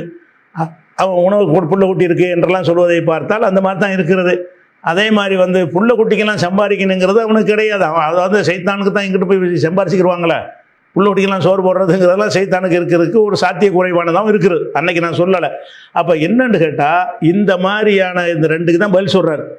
அந்த 2 பதில் சரியில்லை. மலக்குகளை சைத்தானை பார்க்க முடியாது தெளிவாக குரானில் இருக்கிறது. இந்த ஹதீஸு சைத்தானை பார்த்ததா சொல்கிறது. அதனால் இந்த ஹதீஸு டவுட்டு உள்ள ஹதீஸு. அது உணவு அள்ளுனதாக வருது. அவன் அள்ளிக்கிட்டு போக மாட்டான் சைத்தான். எந்த இடத்துலலாம் சைத்தான் உணவு கொண்டு வருதோ அந்த இடத்துல அந்த உணவு அங்கே தான் இருக்கும். சைத்தான் அந்த அதனுடைய சத்தை தான் எடுத்துக்கொள்வான்னு வருமே தவிர அதையே எடுத்துக்கிட்டு போவான். என்று எலும்பு உணவு என்றால் எலும்பையெல்லாம் அள்ளிக்கிட்டு போயிட்டான்னு அர்த்தம் கிடையாது. உலகத்தில் எலும்புன்னு ஒன்று இருக்கக்கூடாது பார்த்தீங்கன்னா. ஏன்னா ஜின்கள் அப்படியே உடனே தாண்டிட்டு போயிடுவாங்க. ஆனால் ஒவ்வொரு ஊரில் இங்கே கசாப்பு கடைக்கு இல்லை ஒரு பார்த்தீங்கன்னா காலையில் பார்த்து ஒன்றுமே இருக்கக்கூடாது. அப்படி கிடையாது. அப்போ எலும்பு இதெல்லாம் உணவுன்னு வருதுன்னு சொன்னால் அதனுடைய அர்த்தம் என்ன? சைத்தானுக்குரிய முறையில் அந்த உணவு என்பது அந்த உணவு காணா போகாது. உணவு அங்கே தான் கிடக்கும். ஆனால் சைத்தான் எடுத்து சாப்பிட்ருவான். அவனுக்கு தேவை என்ன எடுத்துக்கிறான்னு அர்த்தம். அந்த மாதிரி பார்க்கையிலையும் இது மனிதன் மாதிரி வருதுங்கிற அடிப்படையில் நம்ம சொன்னோம். அதனால இவர் என்ன செய்கிறாருன்னு கேட்டால் அந்த வாதத்தை வைப்பது சரியில்லைன்னு சொல்லிட்டு மீண்டும் வரணும். யூனுஸ் அவர்களே, உங்களுக்கு மறுபடியும் சொல்கிறேன், நீங்கள் இதுக்கு பதில் சொல்லுங்கள் கண்டிப்பாக. ஆனால் என்ன செய்யணும்? திரும்பி ஒரு முதல் ஹதீஸை யாவப்படுத்துகிறேன். ரசூல் ஸல்லல்லாஹு அலைஹி வஸல்லம் அவர்கள் இதுக்கு நீங்கள் பதில் ஆரம்பிக்கணும். முதல் வாதத்தை நான் எடுத்து வச்சிடுறேன். ஒவ்வொரு ஹதீஸாக வைக்கணுங்கிறேன்ல. முதல் வாதம் என்னென்றால் ஹதீஸை மறுக்கிறார்கள், ஹதீஸில் சந்தேகத்தை உண்டாக்குறார்கள். எதுக்கு இருந்தாலும் அந்த மாதிரி இவர் உண்டாக்கி வச்சு விட்டார், அதனால அந்த மாதிரி கேள்வியெல்லாம் கேட்குறார்கள். சைத்தான் ஆயத்தில் குர்சி ஓதுன உடனே எங்களுக்கு சைத்தானோட எண்ணம் வருதுன்னு கேட்குறதுக்கு இவர் விதைச்சது தான் காரணம்லாம் சொல்கிறீங்கல்ல, அதுக்கு சொல்லிவிட்டீங்க. சரி, இதுக்கு நீங்கள் விளக்கம் சொல்லலாம்ல. என்ன அது திருப்பி ஒருக்கா சொல்கிறேன். புகாரில் 5255வது ஹதீஸ். அதில் என்ன வருதுன்னு கேட்டால் அபு உசைத் அறிவிக்கிறார். ஹரஜனா மஹன் நபி ஸல்லல்லாஹு அலைஹி வஸல்லம், ரசூலுல்லாஹ்வோட நாங்கள் புறப்பட்டோம். ஹத்தா இன்தலக்னா இலா ஹாயத்தின், ஒரு ஹாயத்து ஒரு தோட்டத்துக்கு நாங்கள் போனோம். அதுக்கு அது ரெண்டு தோட்டத்துக்கு நடுவில் ஒரு இடம் இருந்துச்சு. அதுக்கு மத்தியில் உட்காந்துட்டோம். அப்போ ரசூலுல்லாஹ் சொன்னாங்க, இஜ்லிசு ஹாஹுனா, நீங்கள் இங்கே இருங்க, இருக்கிற கூட ஆட்களோடு வர்றாங்க, நீங்கள் இங்கே இருங்கன்னு சொல்லிட்டு தகலை அவங்க உள்ளே நுழைந்து விட்டார்கள். கது உத்திய பில் ஜவுனியாங்கிற கோத்திரத்தை சேர்ந்த ஒரு பெண் கொண்டு வரப்பட்டு இருந்தாள். ஒன்சிலத்து ஃபி பைத்தி நகலின் ஃபி பைத்தி உமைமா பின் நொமான் இப்னு ஷராஹில் என்பவருடைய வீட்டில், அவருடைய வீடுகளில் ஒரு வீட்டில் கொண்டே என்ன செஞ்சிருச்சு, அவளை கொண்டே இறக்கி வச்சுருந்தாங்க. அவளோட வளர்ப்பு தாய் வேற கூட இருக்கிறான்.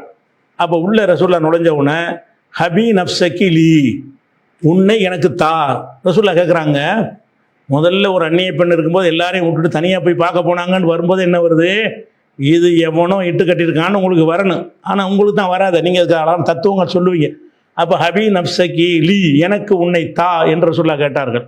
காலத்து அவ சொன்னா, ஹல் தஹபுல் மலிக்கத்து நப்சஹா அலி சூகா, இந்த ஆடு மேய்க்கிற ஆளுக்கு ஒரு ராணி தன்னை கொடுப்பாளா? நான் ஒரு ராணி ஒரு ராஜ பரம்பரை, நான் கொடுப்பேனா அப்படின்னு சொல்லிட்டு பகவாபி எதிகி ரசூல்லா தன்னுடைய கையை கொண்டு போனார்கள். ஏதோ கலையா அவள் மீது வைப்பதற்காக வேண்டி சொன்னார்கள். அப்போ அந்த பொம்பளை சொன்னால், அவுது பில்லாஹி மின்க, உன்னை விட்டு அல்லாட்ட நான் பாதுகாப்பு தேடுகிறேன் அப்படின்னு சொன்னாங்க. அப்போ ரசூல்லா சொன்னாங்களாம், கது உதித்தி பி மஆதின், பயங்கரமான ஒரு பாதுகாப்பை நீ தேடி விட்டாய், அல்லாஹ் கூப்பிட்டுட்டா, அதனால் உன்னை நான் தொடமாட்டேன். சும்மா ஹரஜ அலைனா, பிறகு எங்களிடத்தில் வந்தார்கள். என்ன செஞ்சாங்கன்னுட்டு அந்த பெண்ணுக்கு சில உணவுகள்லாம் அள்ளி போட்டு இதை கொண்டே அவருடைய வீட்டில் கொண்டு விட்டுட்டு வந்துருங்க அப்படின்னு சொன்னார்கள்னா, இது ஒரு பெண் கடத்தல் தானே வந்திருக்கிறது. பெண்ணை கல்யாணம் பண்ணுறா அந்த ரசூல்லா எவ்வளவும் பண்ணிக்கலாம், அதுக்கு லிமிட்டு கிடையாதுல்ல. அந்த பெண்ணை பேசி கல்யாணம் பண்ணலாம், மறுத்துட்டாங்கன்னா பண்ணவும் முடியாது. அந்த பெண்ணை தூக்கிட்டு தனியாக போய் சந்தித்து ரகசியமாக பண்ணி அவங்கள அதாவது கல்யாணம் பண்ணிக்கன்னு கூட அதில் கேட்கல. ரசூலுல்லாஹ் எப்படி கேட்குறாங்க? உன்னை எனக்கு தா. எப்படி கேட்குறாங்க? ஹபி நப்சகிலி, உன்னை எனக்கு தா அப்படின்னா என்ன அர்த்தம்? அது வந்து விபச்சாரத்துக்குரிய வார்த்தை தான் அது. அந்த மாதிரி ரசூலுல்லாஹ் கேட்டாங்கன்னு வருது. நீ என்னை கல்யாணம் பண்ணிக்கிறியா, நம்ம ரெண்டும் கல்யாணம் பண்ணிக்கிறோமா அப்படின்னு ரசூலுல்லாஹ் கேட்டாங்கன்னு வந்தால் கூட அது கூட தப்பு தான். ஏன்னா கடத்திட்டு வந்து செய்யக்கூடாது, அது கூட தப்பு தான். ஆட்கள்லாம் உட்கார தனியாக போய் பார்க்கக்கூடாது, அது கூட தப்பு தான். அது இப்படி செஞ்சாலாவது ஒரு கல்யாணத்துக்கு கேட்டாங்கன்றாவது என்ன செய்யலாம். ஆனால் ப்ராக்கெட்டில் போட்டிருப்பாங்க, திருமணம் செய்து கொள்ளுகிற எண்ணத்தில் அப்படின்லாம் கேட்டார்கள் ப்ராக்கெட் போட்டிருப்பானோ தமிழில், மொழிபெயர்த்தவனோ சேர்த்துருப்பாங்க. இந்த அர்த்தம் வராதுன்னு அது தெரியும். அந்த ப்ராக்கெட் அங்கே பொருந்தவே பொருந்தாது. இந்த ப்ராக்கெட்லாம் தள்ளிட்டு இப்படி ரசூலுல்லாஹ் கேட்டாங்க, நீங்கள் நம்புறீங்களா? ஹதீஸ்னா மறுக்கிறார்கள், ஹதீஸில் சந்தேகத்தை நடைமுறை சாத்தியமா என்று கேட்குறார்கள்ங்கிறீங்கள, இது நடைமுறை சாத்தியத்தை நீங்கள் காட்டுங்க. அப்போ எவ்வளவு பெரிய ஒரு டேஞ்சரான விஷயத்தை வந்து இதை சொல்கிறாங்க. இது எத்தனை இஸ்லாமிய அடிப்படையை மீறுதுன்னு வருது. இதெல்லாம் நீங்கள் என்ன செய்யணும்? இதுக்கு பதிலை சொல்லணும். ஃபஸ்ட்டு ஆரம்பித்து வச்சுட்டேன், 30 ஹதீஸ் சொல்லி மேலோட்டமாக சொல்லிட்டேன். முதலாவது வாதத்தை நான் ஆரம்பித்து அதுக்கு நீங்கள் பதில் சொல்லுங்கள். ஆயத்துல் குர்சிக்கு பதில் சொல்லுங்கள். அது பதில் இருந்தால் சொல்லுங்கள். பதில் சொன்னாலும் இதிலேருந்து ஆரம்பிக்கணும். நீங்கள் குரானுக்கு மறுக்கிற ஹதீஸை மறுக்கிற ஆட்கள் என்று எங்கள் மீது போடுறீங்கல்ல, நாங்கள் வந்து இந்த மாதிரி செய்தான் இப்லீஸ் இந்த மாதிரி விஷயத்தை நாங்கள் மறுக்கிற மாதிரி பொய்யாக சித்தரிக்கிறீங்கல்ல, அதனால் அந்த அதுக்குரிய விஷயத்துக்காக தான் இந்த கேள்வியை கேட்குறோம். நாங்கள் என்னவெல்லாம் மறுக்கிறோம் முதல் பாருங்கள். அந்த மறுக்கிறத உங்களால் நியாயப்படுத்த இயலாது. நியாயப்படுத்தி பேசுனீங்கன்னா உங்கள் இதை கேட்குறவனே சிரிப்பான். என்னையா பேசுகிறேன்னு, என்ன இது இஸ்லாத்தெலாம் இருக்கிறேன்னு உங்களுக்கு கேட்பான். இதெல்லாம் நியாயப்படுத்தி பேசுனீங்கன்னா என்ன கேட்பான்? இதெல்லாம் ஒரு மார்க் அறிஞரா, இதெல்லாம் ஒரு விஷயமானு கேட்குற அளவுக்கு உள்ள ஒரு விஷயம். அதனால் உங்களுக்கு அந்த யூனுஸ் அவர்களுக்கு நான் அறைகோல் விடுகிறேன். இதை வந்து நம்ம தொடருவோம். வாரத்துக்கு ஒரு ஹதீஸ், ஒரு வாரம் டைம். இந்த ஹதீஸ் ஒரு வாரத்துக்குள்ள நீங்கள் என்ன செய்யணும்? இந்த ஹதீஸுக்கு விளக்கம் சொல்லணும். வழக்கத்துக்கு விளக்கம் இருந்தால் நானும் சொல்லுவேன், கேட்க வேண்டி இருந்தால். அதில் வந்து இல்லைன்னு சொன்னால் அடுத்ததுக்கு பேர் மக்கள் விளைவிக்கிறவாங்கன்னு விட்டுருவோம். அந்த அடிப்படையில் முதலாவது ஹதீஸை எடுத்து வச்சுருக்கிறேன். இதுக்கு நீங்கள் என்ன செய்யணும்? பதில் சொல்ல வேண்டும் என்று கேட்டு நான் நிறைவு செய்கிறேன். இவர் வந்து அந்த அந்த பிஸ்மில்லா இந்த சைத்தான் வர்ற விஷயம் இருக்குல்ல, சைத்தானோட பாதுகாப்பு, அந்த மாதிரி சொன்ன ஹதீஸுகள் எதையும் நான் மறுக்கலை. இந்த ஆயத்துல் குர்சி சம்பந்தப்பட்டதை தான் மறுக்கிறேன். காரணம், அதில் வந்து சைத்தான மனுஷன் பார்த்ததா வர்றது, அந்த மாதிரி காரணத்துக்காக மறுக்கிறேனே தவிர அவர் சொன்ன விஷயம் காதில் சிறுநீர் கழிப்பான் என்பதையோ அது மாதிரி வரக்கூடிய விஷயங்களை எல்லாமே நம்ம என்ன செய்கிறோம்? ஹதீஸுகள் சரி என்று ஏற்றுக்கிறோம். ஆன்மீக சம்பந்தப்பட்ட எந்த ஒரு ஹதீஸுக்குமே நாங்கள் வந்து நடைமுறை எப்படி வரும்? நடைமுறை காதில் சிறுநீர் கழிக்கிறான்னா அது இப்லீஸுங்கிறது சைத்தானுங்கிற ஆன்மீகம் நமக்கு தெரியாத ஒரு விஷயம். அந்த மாதிரி விஷயத்துக்கு வரும் என்று சொன்னால் அதில் நம்ம கேள்வி கேட்க மாட்டோம். அது வேறு அர்த்தம் ஏதாவது கொடுத்துருவோம். அந்த மாதிரி அடிப்படையில் வந்து இப்போ ஆரம்பித்து வச்சுருக்கிறோம். இன்ஷா அல்லாஹ் உங்களுடைய பதிலை நான் எதிர்பார்க்குறோம். அஸ்ஸலாமு அலைக்கும்.